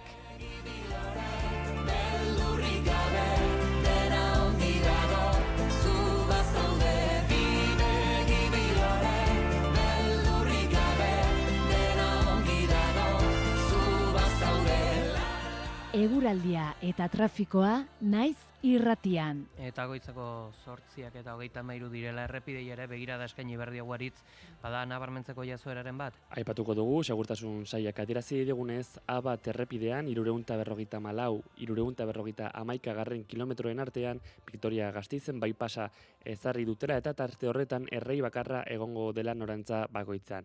Garraio bereziek debekatuta dute hortik abiaztea. Esango dugu, atzoko gaua ere, Kazkabarraren gaua ere izan zela. Orainik behintzat ez dugu jaso, albisterik Kazkabarrak eragindako ondorio ez. bereziki ikusi beharko dugu, Nafarroan zehazki, bertan alerta ezarria zegoelako ekaitzagatikan, ea, bertako soroetan edota landaketetan nola baiteko eragina izan ote duen, baina kaskabarraleak, esango dugu, handiak zirela, eta hain zuzen, zuaitz eroriak ere izan dira, besteak beste, baina badirudi ere eguraldiak, temperaturek goranzko joera izango dutela, eta goiz honetako temperaturak ere, dagoeneko beroak badira, esaterako hemen Donostian, oraingoz lainoa badugu ere. Esango dugu, une honetan temperaturarik baxuenak, Donibane ez barkatu, beti bezala Gasteiz bueltan dauzkagula, Gasteizen une honetan 17 gradu dauzkagu, Donibane Garazin berriz 19 gradu, Donostian 20 gradu dauzkagu, 21 gradu Bilbo, Iruña eta Maulen, eta 22 gradu Baionan. Euraldiaren nondik norako guztiak, Iker Ibarluzeak. Asteazken honetan temperaturek behera egingo dute eta oraindik eguraldi ezegonkorrarekin jarraituko dugu. Goizean hodeiak eta ostarteak tartekatuko dira lurralde osoan eta eguraldi lasaia eta atsegina izango da, naiz eta egun sentian oraindik ez den baztertzen ekaitz ondaren bat izatea, bereziki lurraldearen iparekialdean, gehien bat Nafarroa ipar partean edo iparralden. Hala ere arratsaldeko lehen orduetan berriz ere ezegonkortasuna areagotuko da, bero hodeiak garatuko dira eta ekaitzetara joko du. Ekaitz zaparradak edo nonen eman daitezke, baina probabilitaterik handiena gaurkoan lurraldearen iparekialdean emango da, bereziki Gipuzkoa ekialdean, Nafarroa ipar partean eta iparralden, eta gainera tarteka ekaitz handi xamarrak leher daitezke. Arratsaldean gainera, Kantabriar isurialdean hodei baxuek zerua nahiko estalirik utziko dute eta egun amaitzerako giroa triste xamarra izango da bertan ere. Haizeak goizean egotik joko du, arratsaldean iparraldeko haizea nagusituko da eta lurralde osora zabalduko da. Hori bai, kostaldean goizetik jada ipar haizea nagusi izango da. Temperatura minimoak antzeko jarraituko dute Kantabriar isurialdean, hego isurialdean aldiz behera egingo dute, orokorrean 16 eta 20 gradu bitartean errendituko dira minimoak. Maximoak aldiz behera egingo dute, eta jetxirarik handiena gehien bat markatu Kantabriar isurialdean emango da, bertan 24 eta 31 gradu bitartean errendituko dira. Eta ego isurian 25 eta 17 gradu bitartean, temperatura freskonak kostaldean, baina bereziki Bizkaian emango dira, altuenak aldiz Nafarroa hegoaldean.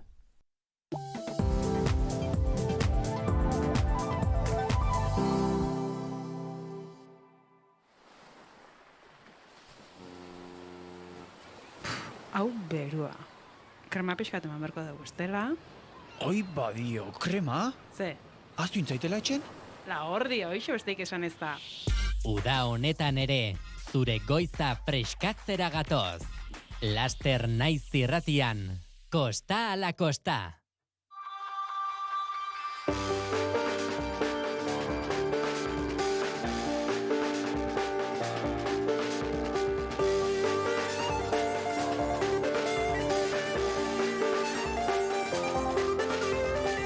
I check the doors, check the windows and pull the blinds. I check the clock, wondering what he'll pull this time. I have a feeling that necromancer's outside, and I'm just trying to stay quiet. I don't sleep much, that's crazy. How'd you know that? Keep myself up, that's maybe how you know that. Ooh, promises and contracts I used to keep. I don't sleep much, that's crazy. How'd you know that? Keep myself up, that's maybe how you know that. Ooh, my hallucination I used to see.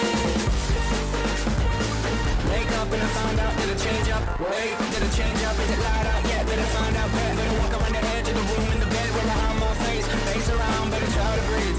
Face around, face around.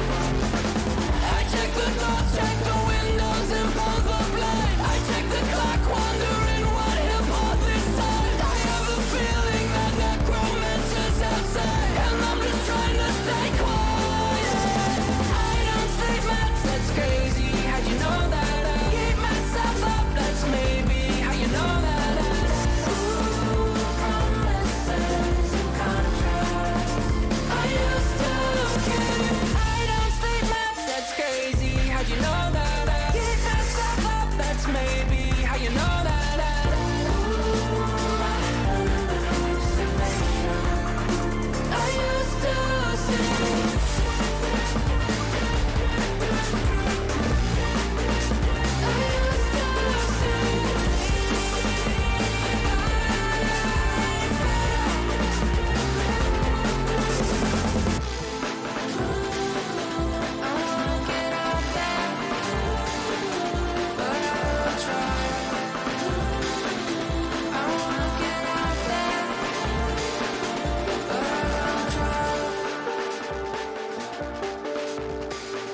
check the clock, wondering what he'll pull this time. I have a feeling that necromancer's outside, and I'm just trying to stay quiet.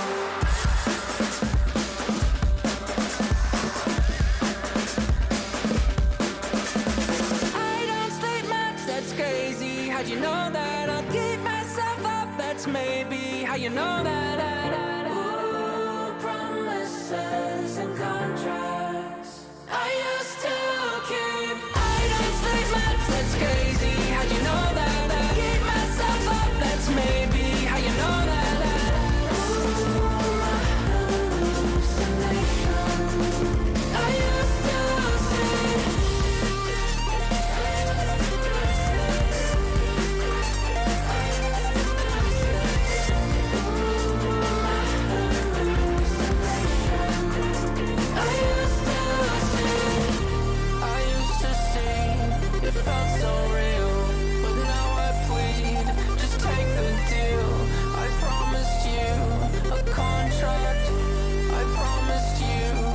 Contract.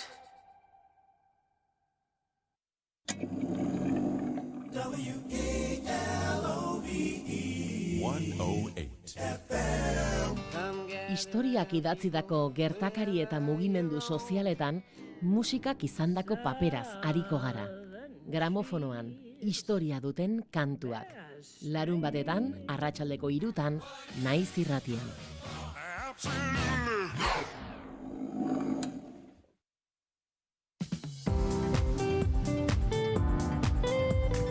Informazioaren aria. Gasteizko Lorezainan greba egun betetzear da. Enbiser enpresako langileek, besteak beste, 10.000 euro gutxiago irabazten dute, sindikatuek salatu dutenez, eta gaurko honetan gehiago jakingo dugu lan gatazka honi buruz. Horretarako, gurean da Bitor González, Lab Sindikatuko Zerbitzu Pribatuen Federazioko kidea, egunon? Egunon, bai. Bueno, dagoeneko ia egun betetzear dugu greba, negoziaketak ere izan dira, jakin nahi dugu, nolakoak izan dira harreman horiek Enbiser enpresarekin? Bueno, bilerak eta hartu emanak egon dira enpresarekin, baina egia esan, hartu eman horietan ez dira inolako aurrera pausurik eman, eta, bueno, hasieran bezala gaudela esan dezakegu. Hain zuzen, bitartekaritza ere eskatu duzue, Eusko Jaurlaritzaren lansaiari, horretarako propioki daukan zerbitzuen. Jakin nahi dugu, laguntza hori ere baliagarria izan da? Bai, bueno, hor enpresak berak eskatu zuen lan harremanen kontseilura joatea, eta hor orain arte bi bilera burutu ditugu, ez ditu fruturik eman, eta egia da gaur hirugarren bilera burutuko dela bertan. Aurrikusia daude aipagairik edo gai zerrendarik bada gaurko bilera horretarako? Berezitasun bat badauka, izan ere enpresaz aparte langileok udaletxeko barduradun politikoi ere gonbitea luzatu zaie bertaratzeko, ez? Eta 3 bilera bat burutu izateko. Izan ere ulertzen dugu udaletxeak zer esan asko duela, lan gatazka hau konpontzeko bidean, eta alde horretatik deialdia ere egin zaio gaur bertarotu dadila lan harremanen kontseiluan. Eta baieztatu dute joango diren, ala hori ikusteke da? Gonbidapena egin bezen lehen pronto, medioren baten agertu ziren esan ez zirela joango, baina, bueno, gu insistitzen dugu, guztiz beharrezkoa dela haien implikazio erreala, eta alde horretatik, gaur bertan itzengo diegu, bai. Jakin nahi dugu, azpimarratzen duzu udalaren presentzia hori, Gasteizko udalak lan gatazka honetan eskuartzea, zergaitik handa hain garrantzitsua zuen ustetan? Azken finean, zerbitzu hau udalaren erantzunkizuna da, zerbitzu publiko bat da, eta naiz eta enpresa pribatu baten eskuetan utzi, eta, haiek azken finean baituzte mekanismoak, gaur egunen bizerrekin duten kontratu hori, modifikatzeko, o eteteko, o dena delakoa, ez? Dituzte baliabideak eta haien erantzunkizuna, funtsezkoa da, bai. Horixe bera, horre bada aukera, egoera ere betikotzen baldin bada, enbizerrekin dagoen kontratu hori bertan bera gelditze, edo talako kontratuetan normalean izaten dira klausula batzuk, zerbitzu ez eskaintzagatik enpresa zigortzeko klausula batzuk, ez dakit, uste duzue alakorik aplikatuko denik? Zigorrak igual badakigu zea pliegoetan agertzen diren hainbat bete behar ez dituztela bete, baina ez dakit zigorra jartzeko moduan igual ez daude, baina badakite dagoela kontratazio publikorako lege bat, eta hainbat aukera ematen diola udaletxeari, gatazkaren muinari heltzeko eta konponbide bidean jartzeko. Ez dakit, akaso kasu honetan zehazki egin daitekeen, baina nola bestelako azpi kontratazioetan, udal batek sartzen dituen plegu horietan zehaztu daitezke langileen lan baldintzak edo gutxieneko baldintzak? Bai, sindikatuak normalean eskatzen diegu, edozin administrazioari, edozin zerbitzu azpikontratatzen duenean, kontutan izateko langileen aldeko hainbat klausula, egia da askotan ez digutela kasurik egiten, eta guk saiatzen gara bermatzen langileen lan baldintzak plegoen bitartez, eta badaude askotan hori esan dudana, kasurik egiten ez dutenak, eta ondorioa gaur egun enbizerren daukagun gatazka adibide bat baino ez da, ez? Horre aipatu dugu, besteak beste kexetako bat ere badela, 10.000 euroko arrakala dagoela, Gasteizko udaleko langile publikoekiko, enbizerreko langilek zenbat diru irabazten dute urtean? Bai, antzinatasunaz ez duen lorezain batek, hilean 1.200 eurotara igual ez da heltzen. Esaten ari gara, gutxieneko soldata minimora ez dela heltzen, ez? Justo heltzen dela, eta ulertzen dugu horrek ez diola gure inguruan dagoen bizi maila erantzuteko ez dela nahikoa, ez? Esan nahi dut. Greba honetan ere, une esanguratsuetako bat ere izan zen, zerbitzu minimoak ezarri zirenean, jakine dugu, nola zehazten dira zerbitzu minimoak eta nork eta noiz joan behar duen lanera, zerren baitan erabakitzen da hori? Bai, horrek Eusko Jaurlaritzaren lan departamentuak sartzen ditu, behin bi aldeak entzun ondoren, berak dauka eskumena inposatzeko, eta egia da, inposatzen dituen Eusko Jaurlaritzako langile hori, askotan ikusten dugu, zerbitzua ez daukala ideia hundirik, eta gero ezartzen dituen zerbitzu minimo horiek alde bakoitzak interpretatzen ditula nahi duen moduan, eta askotan zailtasunak daude zehazteko, noraino egin daiteken eta noraino ez. Eta gatazkatxoak ere sortzen dira. Eta horre, ez dakit, akaso gerta daitekena da agian ere, noski, erreta egonagatik, greban egonagatik, langileren batek uko egin nahi izatea, zerbitzu minimoetan parte hartzeari, ez dakit, hori posible da, badago horre mekanismorik babesteko horretatik, edo ezin beste joan behar lanera? Hori bai, lanera joan behar dira, enpresak zehazten ditu, izendatzen ditu, nortzu joan behar diren, zerbitzu minimo moduan, eta hor bai, langileak behartuta dago, ezin dute uko egin, eta, kasu honetan, Eusko Jaurlaritzak nahiko modu orokorrean zerbitzu minimo batzuk jaso zituen, eta gero enpresak nolabait zehaztu zituen gehiago. Eta hainbat langile zerbitzu minimotzat izendatu zitun, kasu honetan 28 langile eta horretan ari dira gaur egun. Horre, sare sozialetan irakurri dugu, eta ez dakit zuk esango zu, zurrumurrua den, ala egia den, zerbitzu minimoen baitan aldarrikatu zela, Gasteizko eremu propio batzuk, behar berezia bazutela, bertan belarra oso luze zegoelako, baina esan dutena da ere bai, zerbitzu minimo horiek ere, iriko eremurik ponposoagoetan, erdigunean ere izan direla bereziki, ala izan da? Bai, bueno, zerbitzu minimotan Gasteizen dauden 8 parke handiak belarra moztu behar zala aipatzen zen. Eta aranon, lehen nabiziko egunean, erdigunean dagoen parkerik, egoerain larrian ez egoen parketik hasi zirela, ez?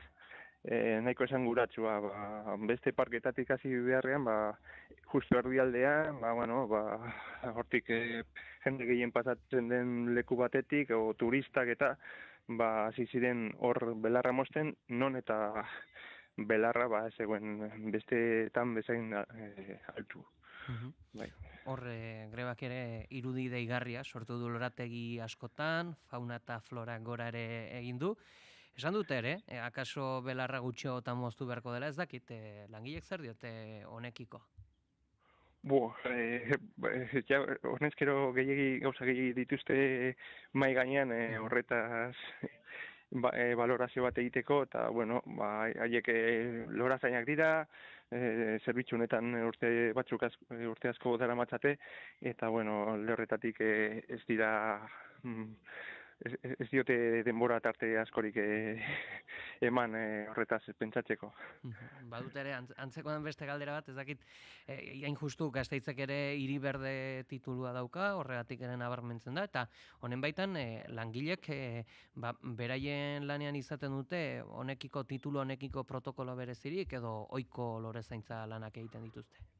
Ez daukate inongo berezirik titulo horrekiko, ez daukate. Atzoko albistea da ere, utxik gelditu dela, Gasteiz garbitzeko kontratua, 350 milioi euro eskaini dira 10 urtetarako, ez dakit egin dezakegun parekidetasunik edo, baina normalean halako kontratuetan esleitzen diren baldintzek edo eta diru kopuruek ondoren langatazka hauen sorburu ere izaten dira, horren presek lehia sustatu nahi izan dutela, prezio merkeak proposatuz eta ostera arazoak izatea gastu guztietara heltzeko, gertatzen da halakorik? Bai, oso ohituta gaude, azken finean askotan kritika egin dugu, adjudikazio hauek nola bet subasta bat moduan bukatzen dute subasta bat izaten, ez? Eskaintzarik merkenak egiten duen enpresa, normalean enpresa horrei esleitzen zaio zerbitzua, eta hori da sistema azpikontratazio sistemaren ondorio bat, ez? Gero azken muturrean langileek pairatzen dutenak ondorioak, eta behin eta berriro salatu dugu sistema zistrin hau, eta horretara dijoa, administrazioak prezio batean ateatzen du lizitazioa, eta gero enpresek eskaintza hobetzen dute prezioa jaitziz, ez? Eta horrek ondorioa dakartza langilei azkenean. Aipatu dugu, bereziki 10.000 euroko arrakala hori, baina horretatik haratago langilek badituzte bestelako aldarrikapenik?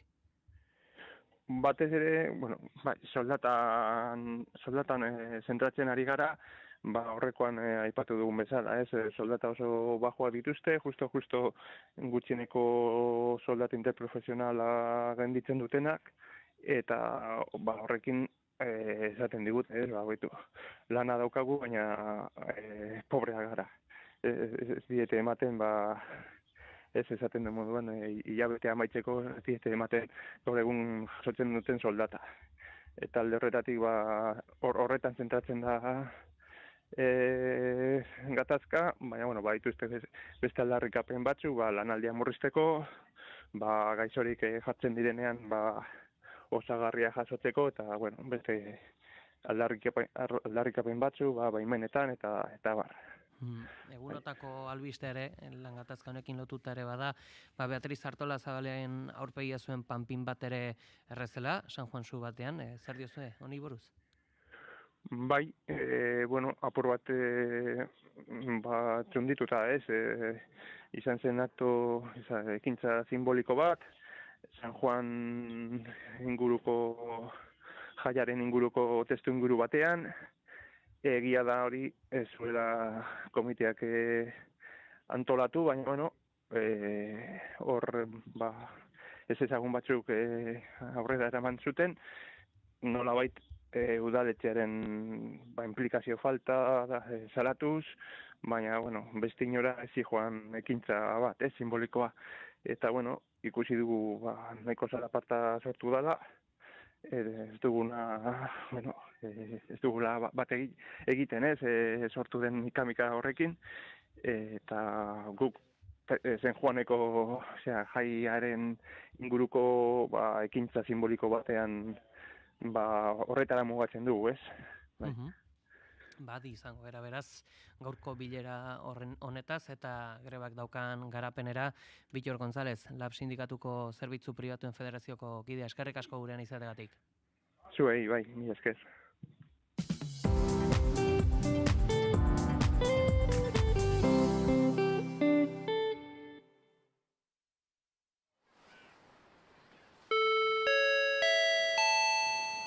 Entzun mesedez. 356 LSD matrikuladun autoaren jabeak mugitu dezala dagoen tokitik. 356 LSD matrikuladun autoaren jabeak mugitu dezala dagoen tokitik. Bestela, garabiari abisu eman beharko diogu. Mila esker.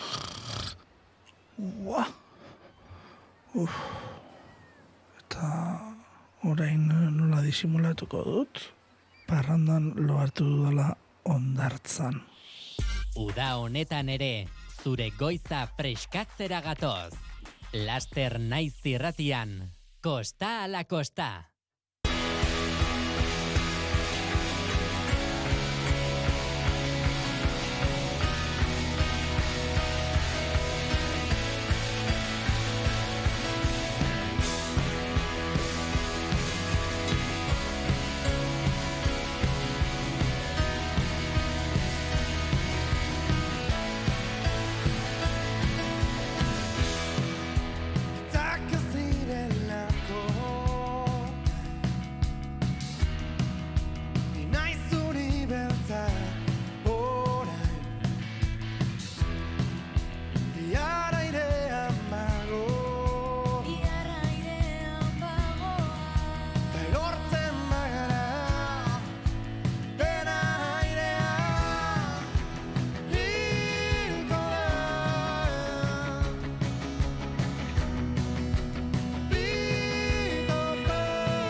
Naiz irratian, zure ahots mezuaren zain gaude. Hartu mugikorra, sartu WhatsAppen, grabatu eta bidali 644-632-999 zenbakira parte hartu ahal izateko. Piztu, entzun, Naiz irratia.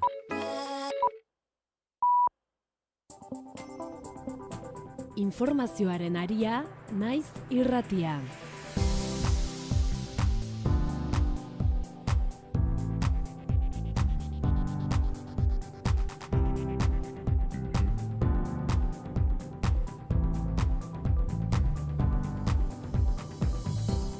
Goizeko 9:00 dira, ongi etorri Naiz irratira entzule. Ekaitz handi batek Euskal Autonomia Erkidegoa goitik bera zeharkatu zuen atzo arratsaldean eta gora bera handiak utzi zituen, bereziki Bizkaiko hainbat udalerritan uholdeak izan ziren eta kalteak ere azpiegituretan. Aritz Santa Maria, egunon. Egunon Pegi, egunon entzule. Egunean zehar pilatutako beroak arratsalderen amaieran ekaitz handia eragin zuen Bizkaian.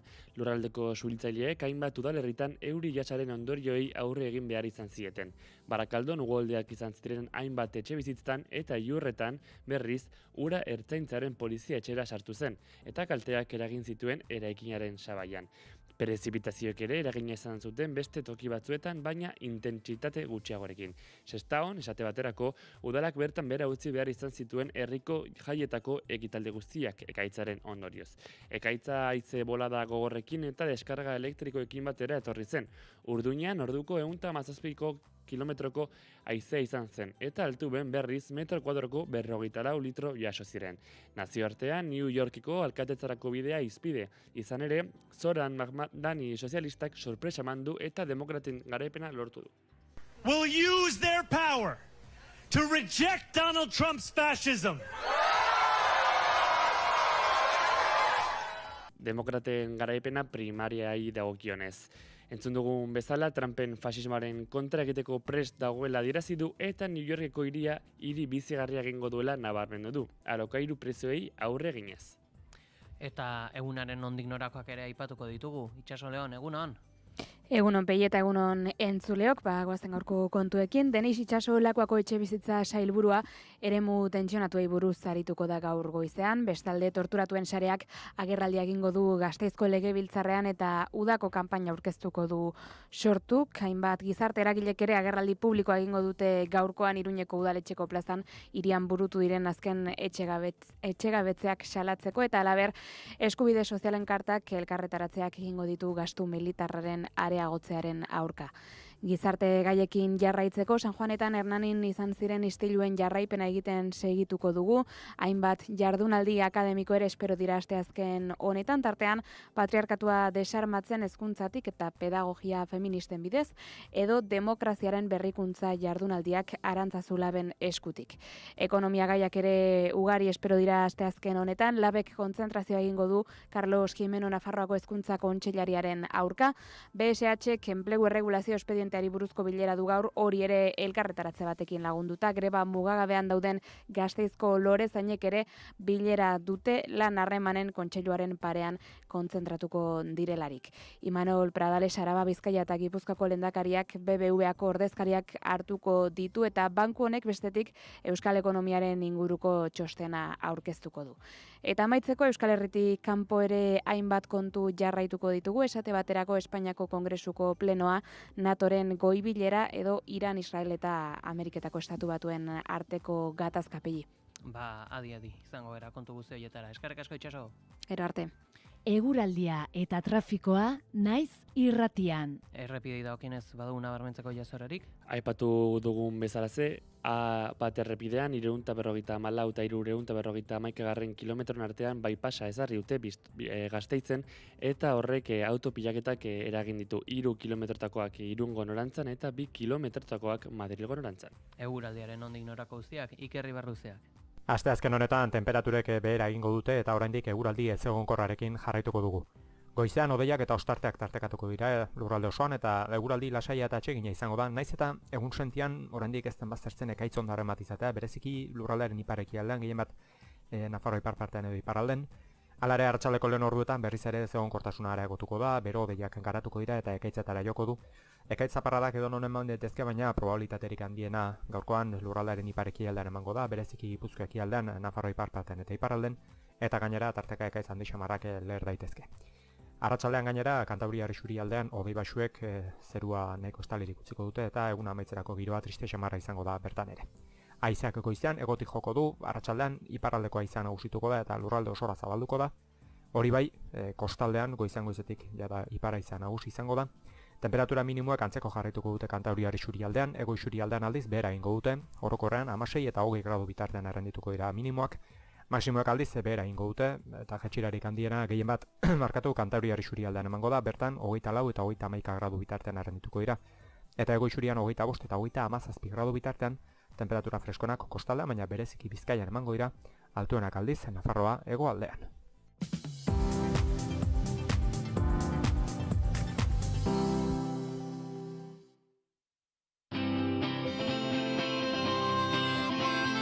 Badatoz San Pedro Aldimara. Ekainaren 26an botako du txupina Gaztebarri dantzataldeak. Eta ekainaren 29 arte makina bat ekitaldi eta mota askotakoak. Kontzertuak, bertsolariak, hainbat lehiaketa, jolasak, omenaldia herriko nagusiei eta azken egunean, Domekan, jaien amaiera Ruper Ordorikaren kantaldiarekin. Egun horietan, Diman, ez da eraso sexistarik onartuko. Eta udalak eskatzen die, bertaratzen direnei, ingurumen zoragarri honekin errespetuz jokatzeko. San Pedroak Diman, ekainaren 26tik 29ra.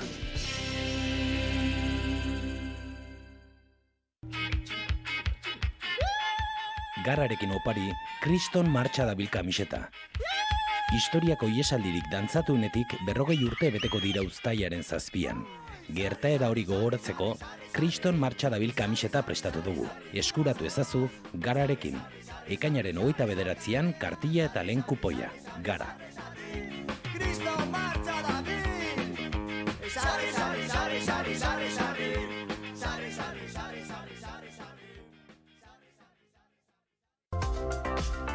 Kultura eta hizkuntza politika sailak hizkuntza politikarako sailburu ordetzak diruz lagundua.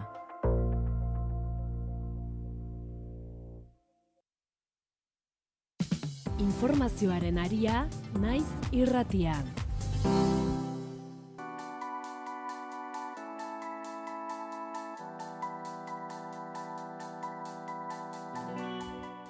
Batallon Basko-Espainol delakoa ikertu berri du Iñaki Egaña, historialariak Inpunes liburuan. Formatu laburra bezain mamitsua duen lan honen berri izateko gurekin dago izonetan. Iñaki Egaña, egunon. Egunon. Bueno, estatu terrorismoak sigla ezberdinak izan ditu eta lehen sigla hoietako bat ere, Batallon Basko-Espainol bada, ez dakit talde honen abia puntua zein da? Bueno, frankizia ezberdinak egon dira, eta liburua edo ikerketa naiz eta laburra izan, azkenean, gaztentzako liburu editoren arabera gaztentzako liburua zen, baina hala ere 200 bat orrialde baditu, ez? Eta aipatzen nuen bezala, frankizia ezberdinak esan dira, 1970ko hamarkadaren hasieran Guerrilleros de Cristo Rey eta 1975etik aurrera Batallon Basko-Espainol, AAA, eta 83tik dakigun bezala gal siglak erabili zituzten. Atzean dagoena da kasu guztietan estatuko terrorismoa, ez? Ez dakit, agian esan daiteken Batallon Basko-Espainolen bereizgarritako bat baden, edo behintzat bere oinarrian izan zituen, oasekin harremana izan zute mertzenariak, edota Portugalen, ala Hego Amerikan zeuden beste talde eta bestelako... Bueno, berezitasuna baino gehiago ikusten dut, egitura ja nahiko estrukturatua, egituratua, hain zuzen. Bai, nik esango nuke gainera, Galekin estatuak ikasi zuela, eta hasieran Batallon Basko-Espainolek 3 zutabe zitu, Galek izango zituen bezala, ez? Eta hor ibilbidea dago, eta gezurra dirudiarren askotan Galeri buruz hitz egiten dugu bakarrik, eta batallon basko espainolek eta esan dudan bezala euren edo beraien frankitziak 600 atentatutik gora egin zituzten, ez? Eta 40 bat hildako ere eragin, 40 hain zuzen ere zehatz-mehatz eta izan daitezke gehiago errebindikatu gabekoak, 49, izan daitezke, eta galek gogoratuko bagenu 27 hildako eragin zitun, ez? Horregatik esaten nuenik berezitasun artean, liburuan aipatzen dudan bezala, berezitasunan artean ikusten dut zala esparrua, euren atentatuen esparrua, ez? Batallon basko espainolek nahiko zabala, hain zuzen ere atentatuen artean egon zirelako esate baterako iai alderdi, oposiziozko alderdi guztien aurkakoak, baina ez ordea iparraldean. Iparraldean bakarrik errefuxiatuen eta zeniden aurkako atentatuak eragin zitun, eta galek dakigun bezala iparraldean bakarrik eragin zitun hildakoak errefuxiatuen artean. Batallon basko espainolek ere Parisen atentatu batzuk egin zitun, Madrilen ere Yolanda González ikaslearen aurkako Bilboko gazte baten aurkako atentatu bat, eta Venezuelan ere, eta saiatu ziren beste toki batzuetan. Beraz, esparrua nahiko zabala laguntzarekin, eta galek ordea oso zehatza errefuxiatuen aurkakoa. Eta testu inguruari dagokion, ere testu ingurua ezberdina izan daiteke, eta dagoeneko ezberdina izan zen, baina beti nik usten dut hori frogatuta dago atzean zegoen zuzendaritza bat, eta zuzendaritza horrek markatzen zituen helburuak. Horre, esan idatzia dago, baita ere liburuan da talde honek baldin badu señorrekiz bat, hori Manuel Fraga izango zela, zergaitikan, bera? Manuel Fraga abia puntua izan zalako, baina iksa ezberdinak askotan markatzen da galeko iksa Felipe González, baina hasiera eman zion barne ministroa garaian Manuel Fraga Iribarne izan zala, baina ondoren beste ministro batzuk egon ziren, esate baterako Martin Villa, Juan José Rosón, eta barreko batzuk. Beraz, piramide hura nahiko ezaguna izan zen. Eta lehen aipatu duan bezala, eta nik usten dut hori izan zala liburuaren abia puntua, zergatik hain urrun daukagu garai hura, eta egia esateko azken batallon basko espainoleko azken atentatua izan zen Lasa eta Zabalaren desagertu zirenetik ez dakit 2 astera edo lehenago. Eta orduan aldatu besterik ez zituzten siglak egin, batallon basko espainolen siglak desagertarazi egin zituzten, eta ordea galekoak sortu. Segituan galdetuko dizut aldaketa horri buruz, baina jakin nahi dugu, lehenik eta behin estatu terrorismoa hitz egiten ari garela, nola identifikatu dituzu batallon basko espainol eta espainiar gobernuaren arteko lazo horiek, lotura horiek? Begira, lehenengo adibide asko daude, baina lehenengo aipatzearren, hilabete honetan hain zuzen ere bete dira 50 urte lehenengo atentatu, errefuxiatu baten aurkako lehenengo atentatua, ekainak 5, 1975ko ekainak 5 izan zala, Josu Urrutiko etxearen aurka, mertzenarioa jartzen ari zan, elergaioa mertzenarioa estanda egin zion mertzenariari, hil egin zan, eta ondoren 2 atxilotu egon ziren. Hoietako bat, telefono bat zeukan Patrikan, esan zuen deitu behar zuela, ez zioten utzi jendarmeek, baina hala ere jendarmeek deitu zuten telefono horretara, eta telefonoren beste aldean zegoen Candido Acedo izeneko Guardia Zibiliko kapitan bat, eta Candido Acedo garai horretan zan Lazartuelako seguritate buru. Beraz, implikazioa oso zuzena garai horretan Juan Carlos emeritoa den gaur egun, printzipia zan, Franco haindikan bizi zegoen, azken atxa hartu zuen handikan 4-5 hilabetera, baina hasieratik. Eta ondoren ere badago esate baterako aski ezaguna den argalaren aurkakoa, 1978an, eta geroztik komunikadi Espainiako edabide askotan borreroek azaldu dute edo azaldu zuten garaian, nola egin zuten, nola prestatu zuten, eta guztiek edo gehienek hitz egiten zuten garai horretako Espainiako zerbitzu sekretuen eremuetatik, ez? Garai horretan CZ, ondoren CZIT eta egun zenei. Adibide asko daude, eta liburuan, adibide batzuk azaltzen dira, nola baite erakusteko zeari zuzena zegoen, ez? Hor, baita ez dakite aririk edo topatu duzun, baina garaiko sareare izan zen Gladio. Sare honek nolako lotura edo nolako ardurak izan zituen bataion basko espainolekiko?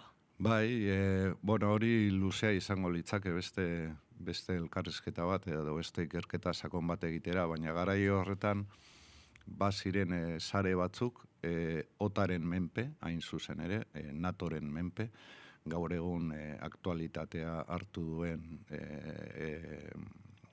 Palestinan edo Iranen edo beste toki ezberdinetan. Eta usten dut gainera egun hauetako batean egingo dute goi mailako bilera bat. Eta NATOren Europan bazuen sare bat, sare itzalean zegoen sare bat, Gladio, zuk aipatu duzun bezala, Gladio sareak, baina baita ere Hego Ameriketan ere beste sare batzuk, sare oso garrantzitua izan zuen, Kondor izenekoa, estatu kolpe batzuk prestatu zituzten, eta Europan sare itzalean zegoen sare horrek antolatu zituen atentatu ezberdinak, antolatu zituen bide batzuk nola baita eskerra ere gobernutatik kanpo bialtzeko, eta Euskal Herriarekiko nahiz eta ikerketa sakonak Euskal Herri mailan eta are gutxiago Espainia mailan ez da egin, baina kanpoan egin diren ikerketen arabera esate baterako Belgikan bereziki eta Italian askotan azaltzen dira adar batzuk Euskal Herriarekin dituzten loturak, ez? Adar horiek prestatu omen zituzten bataion basko espainoleko atentatu batzuk, eta sare horretan, Gladio sare horretan parte hartu zuten ez bakarrik Euskal Herrian, baizik eta Espainiak, Europako beste tokietan mertzenario batzuk, ez? Berak, ari batzuk hor egon badaude, eta egunen batean ikusten dut beste batek egin beharko luke horrelako ikerketa sakona, ez? Gaztentzako lana egon badago, ez? Nik liburuan aipatzen ditut zertzeleda batzuk, baina Gladio sarea garrantzia handia zuen. Gogoratu beharko dugu gainera garai horretan Espainia esan NATOn sartuta, 1987an izango zan, naiz eta jakina denez Euskal Herrian ezetza bozkatu genula, baina NATO Euskal Herrian bazegoen, ez? Oso sartuta esate baterako, Bardetako poligonoa, indarrean zegoen, garai horretan Bienameko gerra, Gorramendiko tokia ere, Elitzondotik gora, eta hor kontrolatzen zituzten Hego Europako komunikabide guztiak, eta bar, beraz, aipatu duan bezala, zertzela da batzuk aipatzen ditut, baina ikerketa sakon baten zain gaude. Horre, aipatu dituzu, hor bi eremu geografiko, baina baita ere, zehazki ere liburuan nabarmentzen duzu beste eremu grafiko batzuk, Andoain, Urnieta, Hernani, Astigarraga, Triangulo de la Muerte gisa, eremu hau, Batallon Basko Espainolen eraginagatik. Baina, jakine dugu, Batallon Basko Espainol nola zegoen antolatua, segiturak zituen eremu honetan kokatzeko propioki erasoak? Bueno, lehen aipatu duan bezala, galek bezala 3 zutabe zituen, bata zerbitzu sekretuak sortutakoak, beste zutabe bat izan zan, hain zuzen ere poliziarekin lotura zuena, eta 3. Guardia Zibilarekin lotura zuena, ez?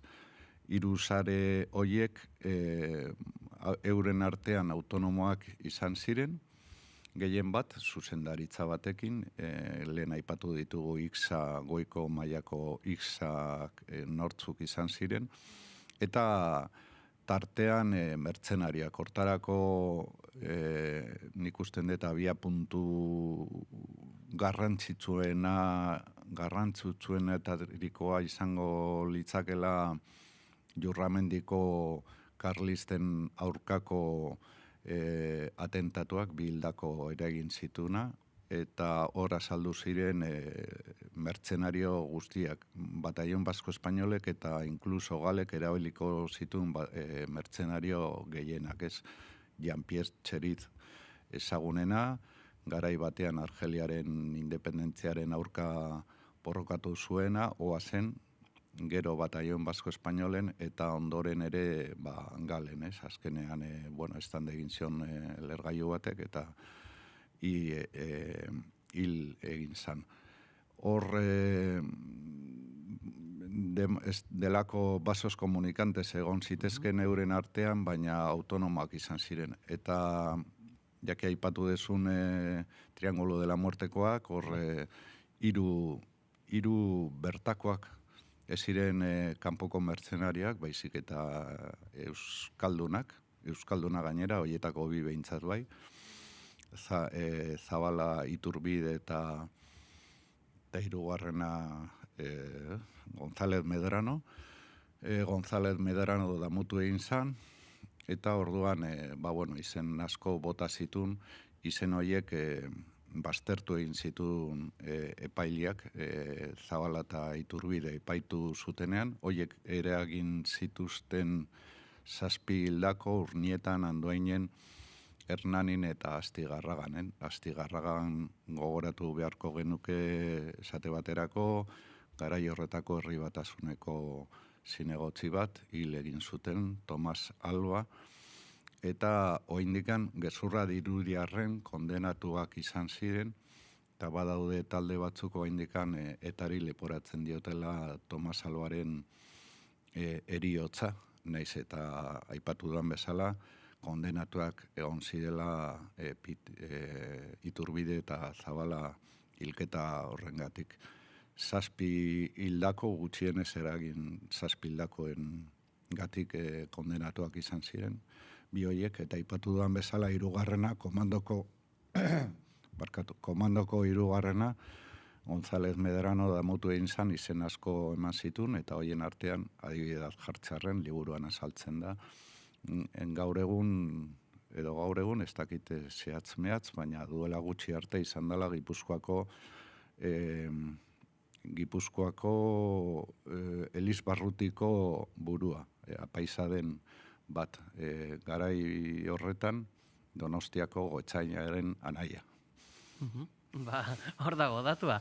Eta ipatu nahi dugu baita ere, Jean-Pierre Txerit, nabarmendu duzula, esan duzu, ez da batean hiltzela, baina zergaitik hiltzuten? Zergatik hiltzuten ikusten dut, oraindikan ez dagoela argi, edo erail egin zuten nahita gehiegi sekilako, baina Jean-Pierre Txerit izan da gerra estatu terrorismoaren egituran, mertzenarioen artean nik usten dut hildako gehien eragin dituena, ez?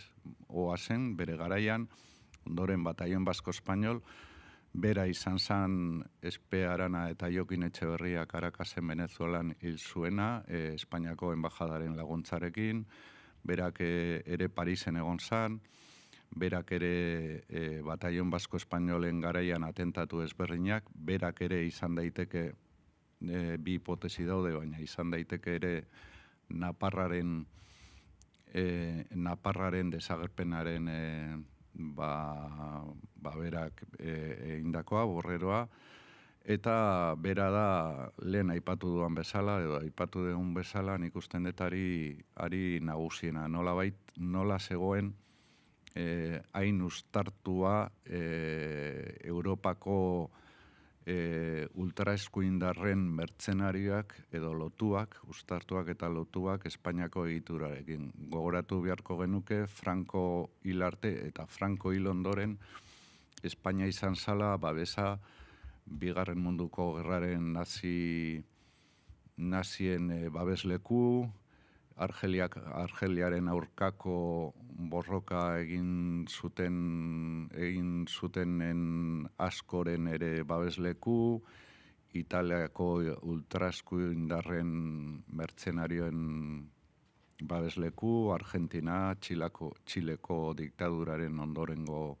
babesleku ere, eta guzti horiek eta edo gehienek gero parte hartuko zuten Espainiako estatu terrorismoaren mertzenariak bezala ez. Horre, zehazki, Xerit, un sicario en las cloacas del Estado liburuan, horre Teresa Rilo, bere emaztea zenak, aipatzen zuen, Xerit berak bizi paralelo bat zeukala, berak ezekiela ezer, bere senarrak egiten zuenaz. Aukera izan duzu noiz berarekin hitz egiteko? Teresa Rilorekin, saiatu nintzen, hil zan duela 2 urte. Egilea, liburua saldu eta handikan gutxira, hil zan, minbiziz.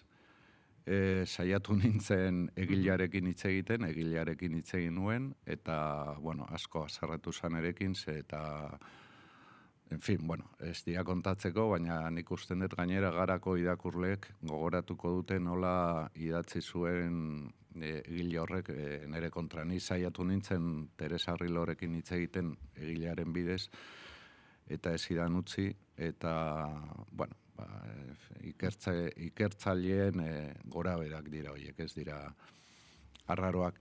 Baina, bai, bere garaian irakurri nuen liburua, eta liburuan azaltzen diren gauza batzuk dira martzian adautzak, beste batzuk ordea nik usten dut kontrastatuak daudena egia dira, baina Teresa Rilo jakin behar zuen. Teresa Riloren eskaleraz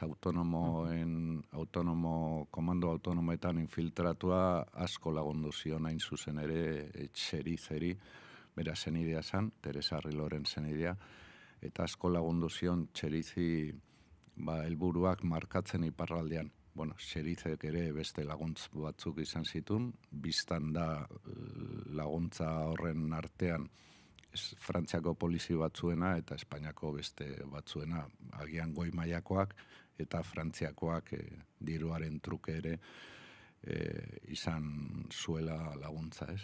Horixe bera ere aipatu nahi nuen, Batallon Basko Espainolek Ipar Euskal Herrian erasotu zuela, horre jendarmen jarrera zeintzen, beraiek nabarituko zuten, sare antolatu bat zegoela, edabidetan aldarrikatzen zituzten atentatu horiek. Bai, ez hori bakarrik, baizik eta epaileen artean laguntza nabarmena izan zutela, bazegoen Poben hain zuzen ere zuan, okerez banago zuan izeneko epaile horrek askatasuna, berehalako askatasuna jartzen ematen zien mertzenarioi, eta ni dakidanez, Batallon Basko Espainolen inguruan kondenatuak daudena dira bakarrik 3, eta lehen aipatu dan bezala 600 atentatutik gora, eta gutxienez 40 hildako edaginez ez, justo Lizaranen aurkako atentatua egin zutena, egin zuten mertzenariak kondenatuak izan ziren, hori Frantzia estatuan edo Ipar Euskal Herrian, Yolanda Gonzalezen aurkakoa ere egin kondenatua izan zen, Madrilen eragindako atentatuan, egin hain zuzen ere ihes egin zuen, baimen batekin, Paraguaiera, eta Paraguaitik itzuli zenean, izan zen polizi ezberdinetako irakaslea, tartean ertzainarena, hori azaldu zen duela ez dakit urte bete edo 2 urte egunkarietan, ez? Eta hirugarrena lehen aipatutako Triángulo de la Muerteko Iturbide eta Zabala. Hala ere, 125 bat urte zigorra 125 bat urtekoa izan zen bakoitzako, eta 10 urte egin zuten espetxean eta gero kaleratu, biak ja hil ziren, bata ez dakit hil zan edo hil egin zuten, ez? Baina biak ere hil. Beraz, 40 atentatu edo hildakoen artean, bakarrik bi persona eta beste talde, Triángulo de la Muertekoek kondenatuak. Beraz ere, editorek ikusten dut asmatu egin zuela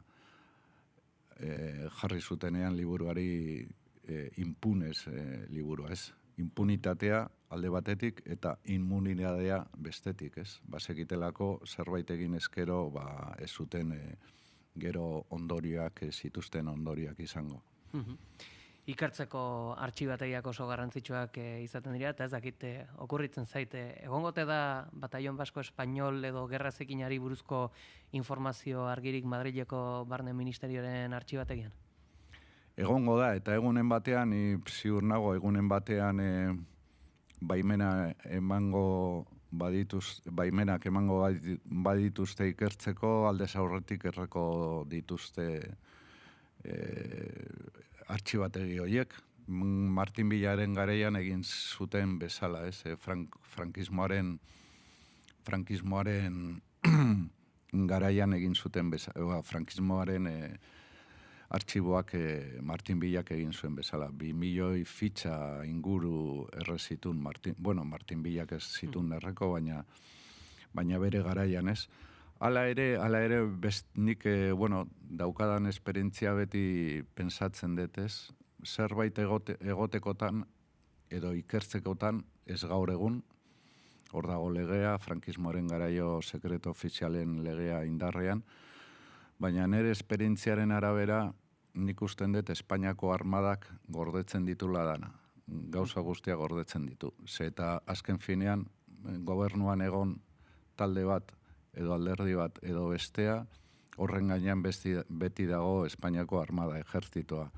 Eta beraiek, ni frankismoren garaian, barne ministeritzako edo beste artxiboetako ez ditudan aurkitu artxibategiak azkenean edo fitxa horiek artxibo militarretan aurkitzen dira, ez. Beraz, egunen batean lortzen badegu edo lortzen bada ikertzea, nik usten dut artxibo importantenak hauek izango dira, eta besteak segurazki nire ustez, behintzat segurazki erreko dituzte. Horre, zehazki, lehen aipatzen genuen, Batallon Basko Espainol ostean etorri zela gal, sigla aldaketa bat, zergaitikan? Bueno, aldaketa ere gobernuan, helburu ezberdinak, lehen aipatu den bezala, 1970-tik 1975-tik aurrera helburua zan oposizio guztia, nahiz eta oso zehaztuta iparraldean errefuxiatuekin, eta ondoren galen garaian atentatu, Batallon Basko Espainolen garaian atentatu gehienak ego Euskal Herrian mintzat indiskriminatuak izan ziren, Alonsotegikoa, Berrizekoa eta Barreko luze batean ikusten da, baina galen garaian diskriminatuak izan ziren atentatu guztiak, naiz eta batzutan endaiez tabernan esate baterako, endaian mertzenarioak bezero guztien aurkakoa, baina pensatzen zuten euren artean aurkitzen zirela errefuxiatuak, ez? Beraz, aldaketa nabarmenena hortan dago. hortan dago beti bereizten Batallon Basko Espainolen garaian helburu zehatzak bazituztela Ipar Euskal Herrian, errefuxiatuak aipatu dudan bezala. Baina Galen garaian errefuxiatuak izan ziren helburu bakarrak. Eta aipatuko dugu ere, Donostian dagoeneko liburu aurkeztu dela, gaur Baionako txanda izango da. Eta zakitalako aurkezpenetan normalean, jasotzen duzu, zertzela da edo datu berririk, edo gerturatzen da jendea kasuekiko duen harremana azalduz? Bai, batzutan bai, beste nire esperientziaren arabera, batzutan bai, beste batzutan ez, kasu horretan ikusten dut, ez bakarrik gaurko aurkezpenarekin, baizik eta beste aurkezpenarekin edo liburuaren oihartzunen arabera, beti iristen zaizkizu ezagutzen ez dituzun gauza berriak, eta kasu honetan ere jaso ditut ekarpen batzuk, eta esan beharra dago liburuan ez dira aipatzen, azkenean liburu laburra da, baina milaka eta milaka mehatxuak egon ziren, gutunak, eta horietako gutun batzuk bidali dizkidate, eta segurazki, datozen hilabetetan beste aurkezpenarekin edo liburuaren zabalerarekin beste datu batzuk azalduko dira. Hori beti gertatzen da, horrelako ikerketen liburuekin beti geratzen da. Eta horregatik ere ikusten dut liburu hauek ez da nik egin dudalako, baizik eta beste batzuek egin dute eta egiten ari dira horrelako ikerketak beste gai buruz. Baina importanteak dira eta beti azaltzen dira eskutuan egon diren edo jendearen beldurrez azaldu ez diren kontu batzuk. Eta liburuak edo ikerketa hauek horretarako ere balio dute, hain zuzen ere, nolabait eskutuan edo hildurrez zabaldu ez diren kontu batzuak ere azalean jartzeko. Horaitaraziko dugu. Impunes liburua, Batallon Basko Espainolen nondik norakoak, Iñaki Egaña historialariaren azkeneko liburua, eskerrik asko gizonetan gurean izategatik. Zuei eta horrengo arte.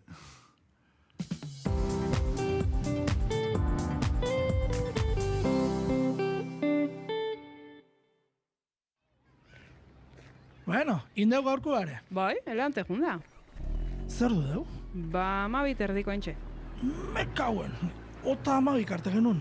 Ostra, eta handa biloterua gaina, kaden zotz, kostako herri hauek. Guazen, de repente. Uda honetan ere, zure goiza freskatzera gatoz. Laster naiz irratian, kosta ala kosta.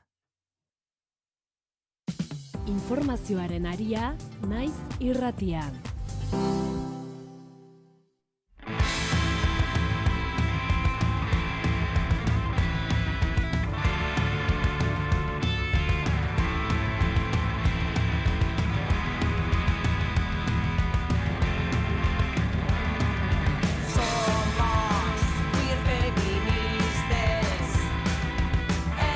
Igande honetan hiltzen, 1970ko Burgosko auzian, presentzia berezia izan zuen Antonio Troncoso de Castro fiskala. Auzi hartan euskal disidentzia desegin nahi izan zuen frankismoak, eusko gudariak abestu zapurtu zuten epaiketa auziperatuek, eta auzia lantzeko podcast bereziere izan genuen naiz irratian astapenetan gainera, eta lehenbiziko zatia berreskuratuko dugu aitzaki honekin ordukoak horeitarazteko irratia.naiz.eus webgunean eta podcast plataformetan duzu entzungai 5 ataleko lan berezi hau. Gaurkoan lehenbiziko atala. Txominegi egunon, bai berdin zuri ere.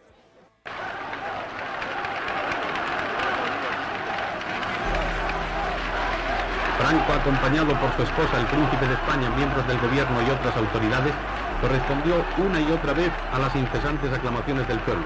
Se calcula en unas 500.000 las personas allí concentradas para manifestar su adhesión al caudillo, al ejército y al movimiento y expresar su repulsa al separatismo, al terrorismo y a la injerencia extranjera. Herria bakarrik juga gintezke, zue juga zaituen tribunalak garturik dauz. Zue, gure herria zapatzen ari zerateno, ez zerate gu epaitzeko no. Ez dugu, heriotzaren beldurri, gora Espainiako langileria, gora Euskadi askatuta. Tribunal hau ez dut onartzen. Nere herria da bakarrik epaitu nezakena. Tribunal hau ez dut onartzen, gure zapaltzailea delako. Hau farsa haundi bat da. Gora Xavi Etxebarrieta. Gora Roberto Pérez Jauregui, asesinado por la Guardia Civil. Gora Euskadi askatuta. ¡Iraucha a la ir! ¿Quién va a juzgar a los asesinos del compañero revolucionario muerto en Eibar por la Guardia Civil por protestar contra este juicio? Señores letrados, este juicio es una farsa. Ha sido montado para condenar al pueblo a través de ETA. Gora Xavi Etxebarrieta, gora ETA, gora Espainiko langileria. Aberria edo hil. Del derecho no me pensar más que no me diga tenido, porque quiero aprovechar esta ocasión para exponer a los que al pueblo vasco la versión que sufre con España causa.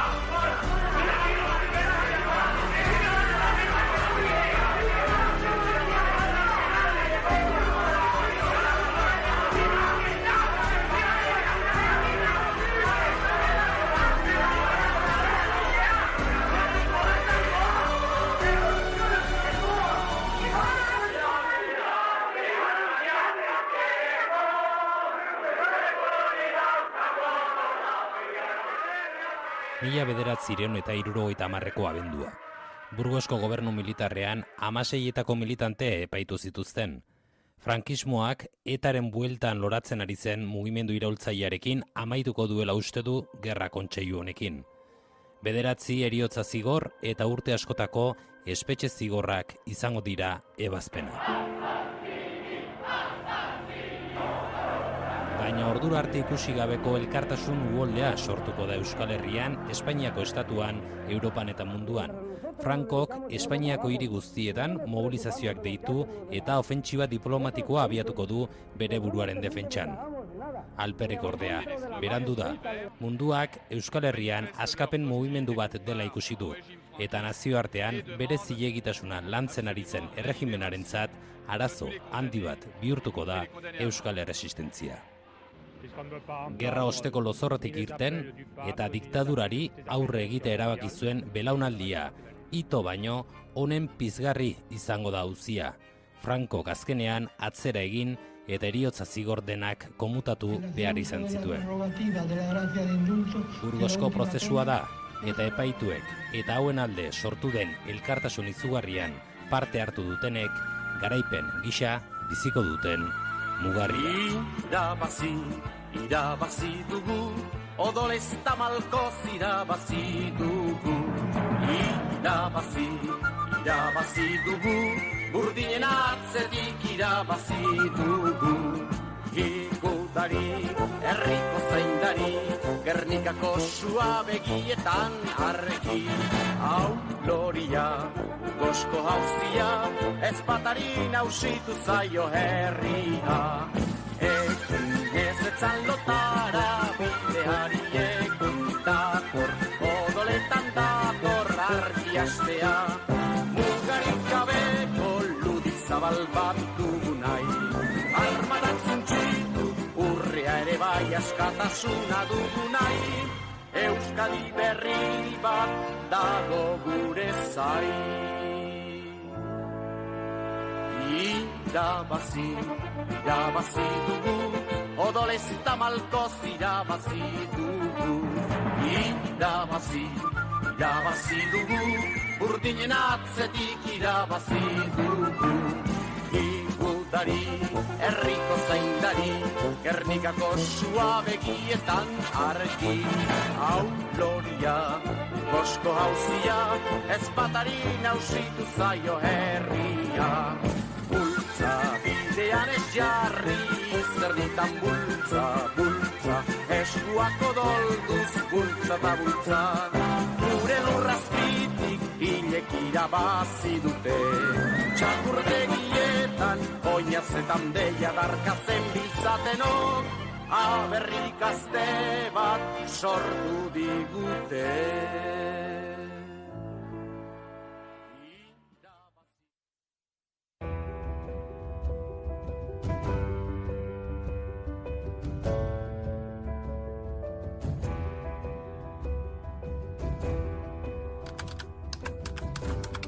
Burgosko auzia, Naiz irratia, lehen atala.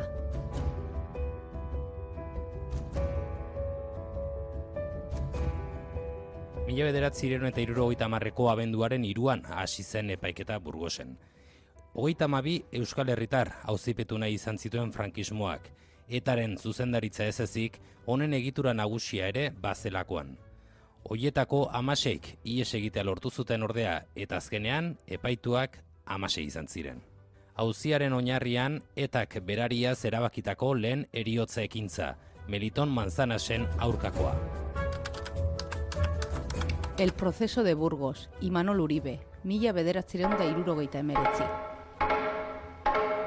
El 2 de agosto de 1968, el jefe de la Brigada Político-Social de Guipúzcoa es muerto por un desconocido que le espera en el rellano de la escalera de su casa. Xavi Etxebarrieta ha sido quien ha planeado. Bai, eta hori izan zen aitzakia, Meliton Manzanas... Iñaki Egaña, historialaria eta El proceso de Burgos 50 años después liburuaren egilea. Ikurra gainera, oso junkera esan bezala Bizkaian, oso bitxia da, baina oso gutxi zabaldu egin zen, egun berean hil behar zutela, Meliton Manzanas hil zuten egunean, hil behar zutela Bizkaiko komisario nagusia, junkeraz abizenekoa, baina aurreratu egin zituen oporrak, eta orduan horrek salbatu zion bizitza. Meliton Manzanasi leporatu ziotenei, hilketaren leporatu ziotenei, izan ziren hain zuzen ere inputatuak, baina hori gezurra da zen eta batzuek ez zuten inongo loturarik, baina hitzakia hori izan zen, inongo loturarik esateko, inkluso argita garbi inputatuen artean eta paituen artean bat behintzat ezala etako militantea, are gehiago etaren aurka zegoen.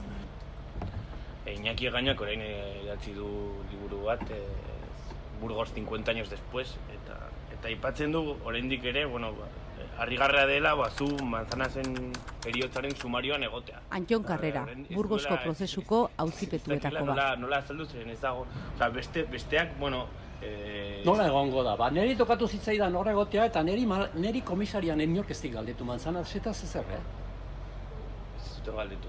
Niri inork ez galdetu, ez poliziak ere, ez Jose Sainzek ere.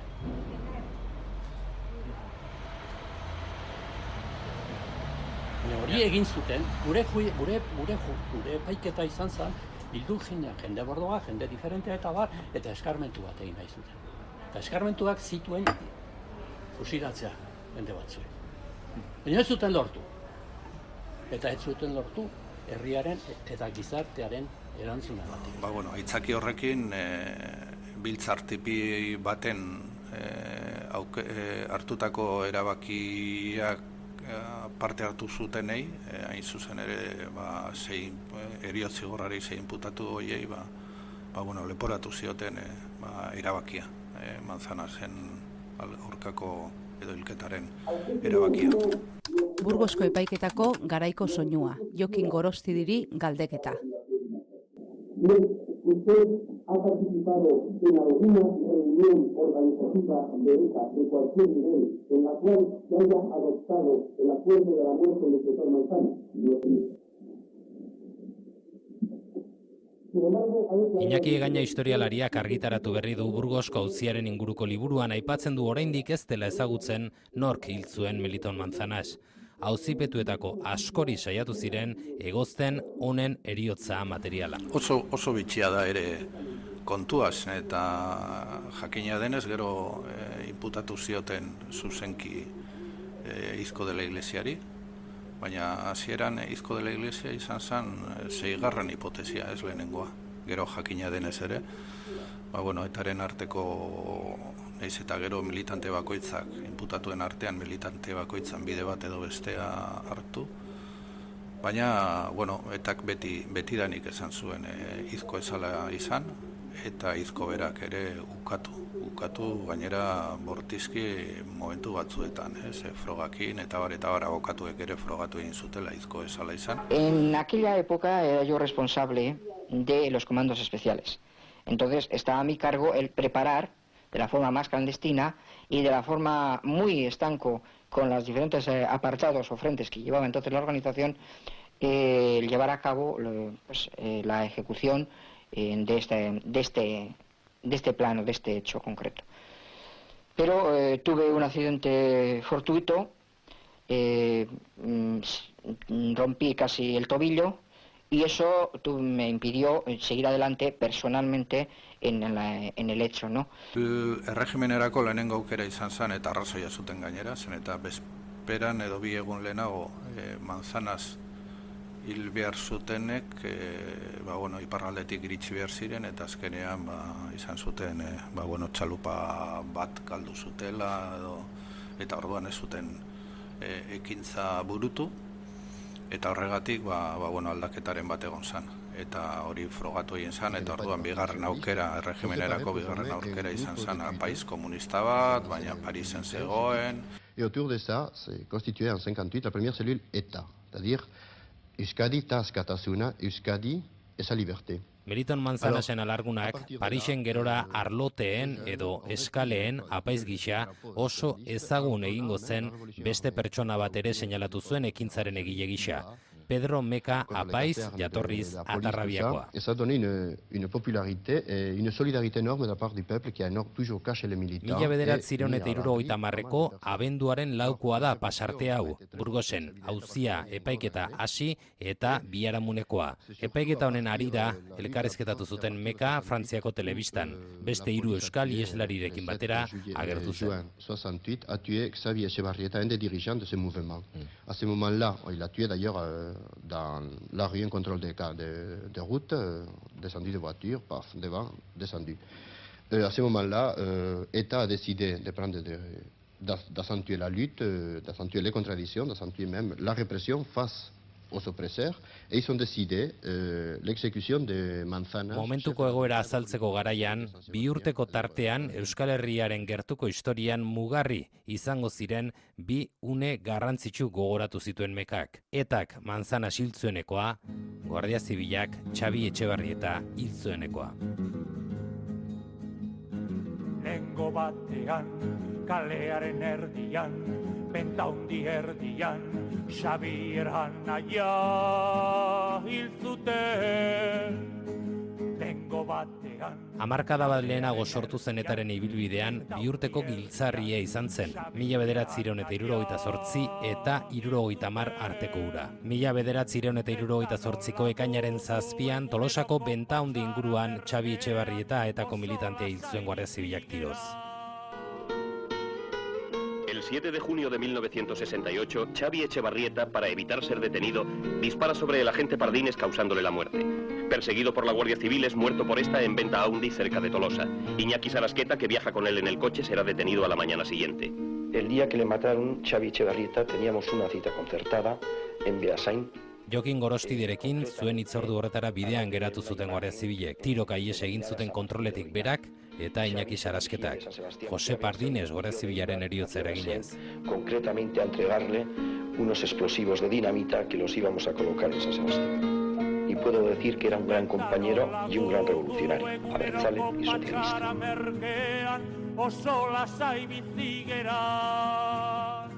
Bietako militanteak Guardia Zibilak atxiki zituen gutxira. Sarasketak ihes egitea lortu zen, baina Etxebarrieta tiroz hil zuten. Beste bat hilko dute, biharrere, berriro ere, beste bat hilko dute.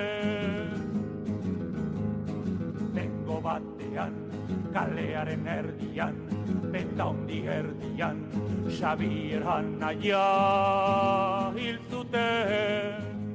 Burgosko auzia, Naiz irratia, hurrengo atalean. Interactualité présentée par Jean-Claude Turgeman. En revanche, toutes les polices espagnoles recherchent encore ce soir M.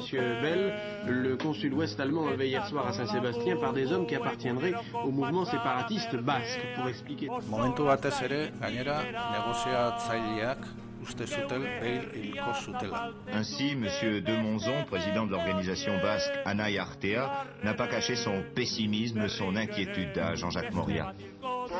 situation de désespoir, tout est possible. Quelle pourrait être l'attitude de l'État maintenant? Incalculable. Ahí lo tenemos hasta que un día se desengancha y va al bar de enfrente. ¿Dónde ha salido? De ahí, de la casa de enfrente. Ah, de la casa del cura, sí, pues a casa del cura otra vez. Lengo batean, kalearen erdian, bentaundi erdian, Xabier Anaia hil zuten, Xabier Anaia hil zuten, hil zuten.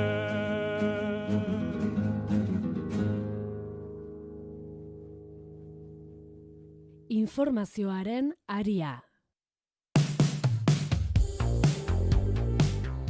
Eta goiz honetako saioa borobiltzeko Azparnera begira jarri beharra dugu izan ere bertako 7 herritar auzitara bidaliko dituzte agentzia batean protesta egiteagatik. 50 pertsonatik goiti bildu dira Azparnen Puyo agentziaren parean 2024ko urtarrilean agentzia hau okupatzeagatik auziperatuei sustengua adierazteko ekintza hori salatu nahi zuen ailerako etxe-txuria baserriaren salmenta espekulatiboa 250.000 eurotan erosi ostean 1,5 milioi eurotan jarri baitzelako salgai 7 urte pasata aipaturiko Puyo agentzia honetan. Euskal Irratitako kideak elkarretaratzean bertan izan dira.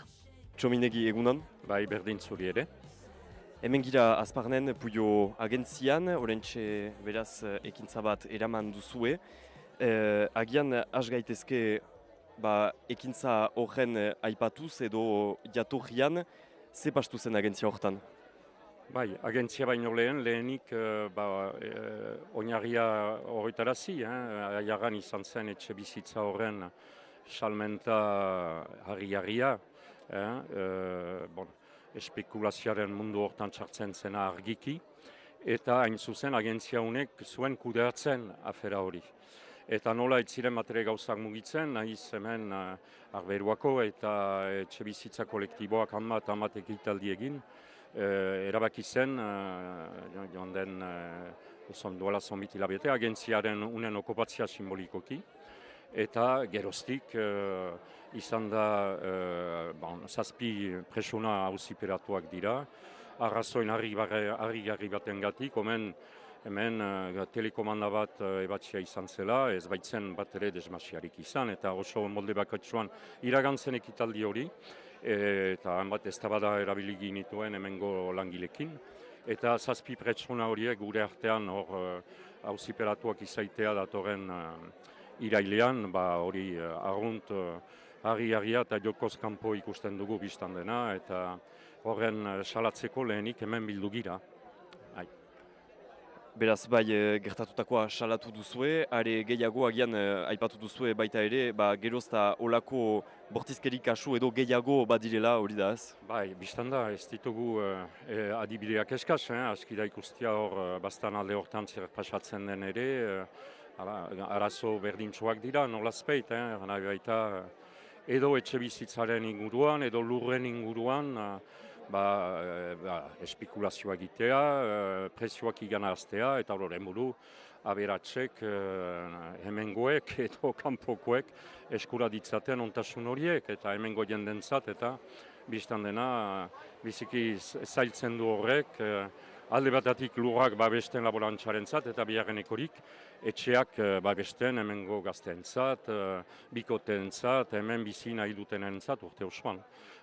Hori da oinarria, funtsa hori da, eta ikusten ditugu hemen, Kanbon, Arostegian, edo hor berrikitan endaian ere, eta hainbat ongi bukatu da horren emuru azken okupazio hori.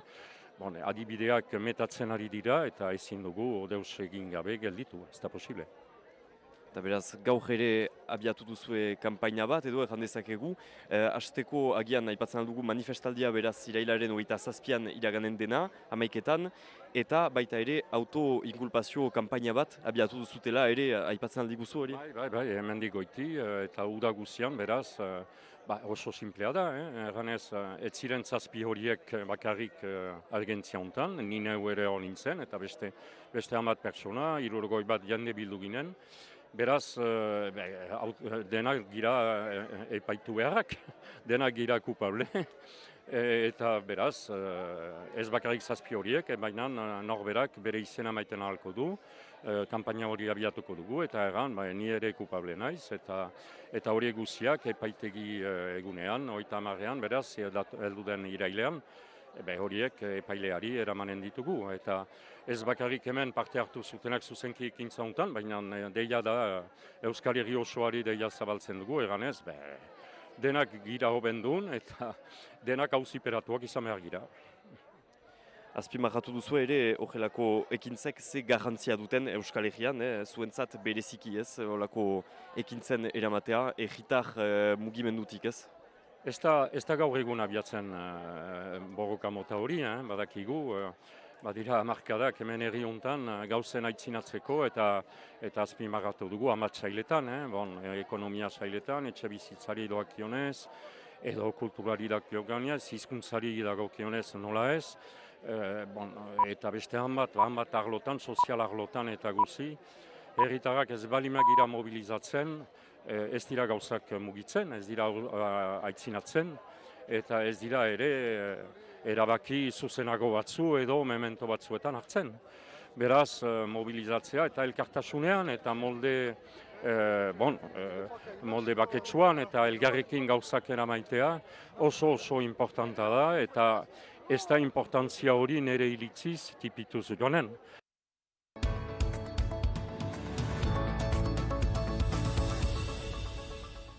Goizeko 10 dira Bruce Springsteenek anoetan eman duen bigarren kontzertua lehenbizikoa baino malkartxoago izan da. Steven Van Zandt gitar jotzailearen utxuneari gehitu behar izango zaio, kontzertua gelditzera ere behartu duen uholde bat, baita irterako ertzaintzaren kontrolak itxaso Leon egunon.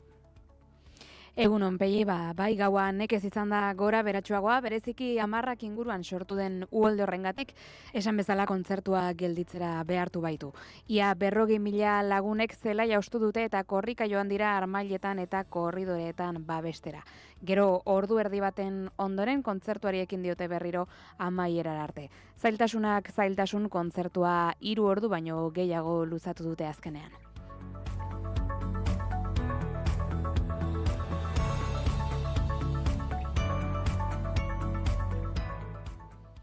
Eta atzoko iluntzeko eguraldiaz ari garela, aipatu behar dugu, ekaitz handi batek Euskal Autonomia Erkidegoak goitik bera zeharkatu zuen astearte arratsaldean eta gora bera handiak utzi zituen batez ere Bizkaiko hainbat udalerritan. Uholdeak izan ziren eta azpiegituretan kalteak ere bai. Hainbat jaitako ekitaldiak bertan bera utzi behar izan zituzten. Egunean zehar pilatutako beroak arratsaldearen amaieran ekaitz handia eragin zuen Bizkaian lurraldeko suhiltzaileek hainbat udalerritan euri jasaren ondorio aurregin behar izan zieten. Esate baterako Barakaldon uholdeak izan ziren hainbat etxe bizitzatan eta Iurretan berriz ura ertzaintzaren polizia etxera sartu zen eta kalteak eragin zituen eraikinaren sabaian. Prezipitazioek eragina izan zuten beste hainbat txokotan ere, baina intentsitate gutxiagorekin beste kasu batzuetan. Sestaon ere nabarmentzekoa da udalak bertan bera utzi behar izan zituela herriko jaietako ekitaldi guztiak ekaitzaren ondorioz bertan bera utzitako emanaldien artean Potato taldearen kontzertua zegoen eszenatokia erortzeko arriskua zelata. Ekaitza haize bolada gogorrekin eta deskarga elektrikoekin batera etorri zen, Urduñan adibidez orduko 117 kilometroko haizea izan zen eta Altuben berriz metro kuadroko 44 litro pilatu ziren.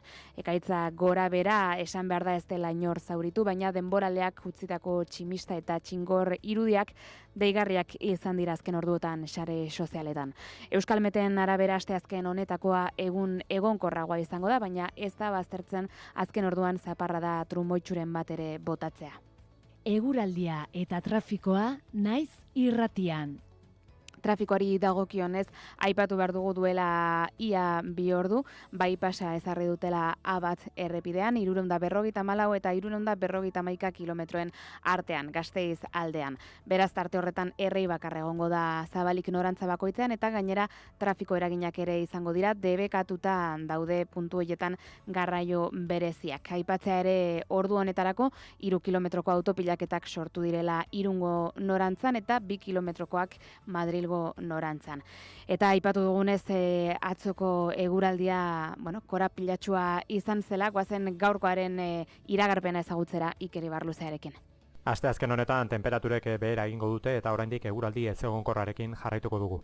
Goizean hodeiak eta ostarteak tartekatuko dira lurralde osoan eta eguraldi lasaia eta atsegina izango da, naiz eta egun sentian oraindik ez den baztertzen ekaitz ondaren bat izatea, bereziki lurraldearen ipar-ekialdean, gehien bat Nafarroa ipar partean edo iparralden. Hala ere arratsaldeko lehen orduetan berriz ere ezegonkortasuna areagotuko da, bero hodeiak garatuko dira eta ekaitzetara joko du. Ekaitz zaparradak edo non eman daitezke, baina probabilitaterik handiena gaurkoan lurraldearen ipar-ekialdean emango da, bereziki Gipuzkoa ekialdean, Nafarroa ipar partean eta iparralden, eta gainera tarteka ekaitz handi xamarrak leher daitezke. Arratsaldean gainera, Kantabriar isurialdean hodei baxuek zerua nahiko estalirik utziko dute eta egun amaitzerako giroa triste xamarra izango da bertan ere. Haizeak goizean egotik joko du, arratsaldean iparraldeko haizea nagusituko da eta lurralde osora zabalduko da. Hori bai, kostaldean goizetik jada ipar haizea nagusi izango da. Temperatura minimoak antzeko jarraituko dute Kantabriar isurialdean, hego isurialdean aldiz behera egingo dute, orokorrean 16 eta 20 gradu bitartean errendituko dira minimoak. Maximoak aldiz behera ingo dute, eta jetxirarik handiena gehien bat markatu Kantabriar isurialdean emango da, bertan 24 eta 31 gradu bitartean errendituko dira. Eta ego isurian 25 eta 17 gradu bitartean, temperatura freskonak kostalda, baina bereziki Bizkaian emango dira, altuenak aldiz Nafarroa hegoaldean. Zeuekin aditzen gara, eskerrik asko Itxaso. Aio, Pei. Eta gure partetik besterik ez joateko tenore aldu zaigu. Bihar gehiago, egun polita izan, ondo izan, aio. Naiz irratia.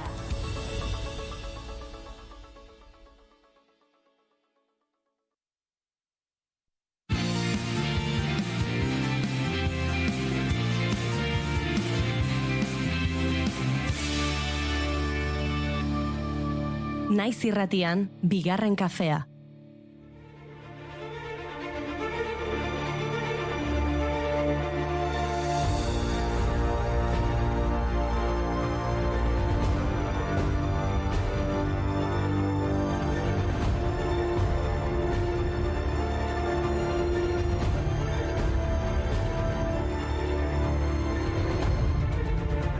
Egunon eta ongi etorri bigarren kafera. Ekainak 25, 2025. Zenbaki ederra, 25. 25 eta atzera begira jartzen bagara, nolakoa zen duela 25 urteko Euskal Herria? Egingo du errepasotxo bat? Goazen 2000 urtera. 1000 urte aldaketa, ezjakintasun asko, teknologiari beldurra, bazegoen bai nolabaiteko kezka urte aldaketarekin. Baina gauza interesgarri ugari gertatu ziren urte hartan. Te voy a escribir la canción más bonita del mundo.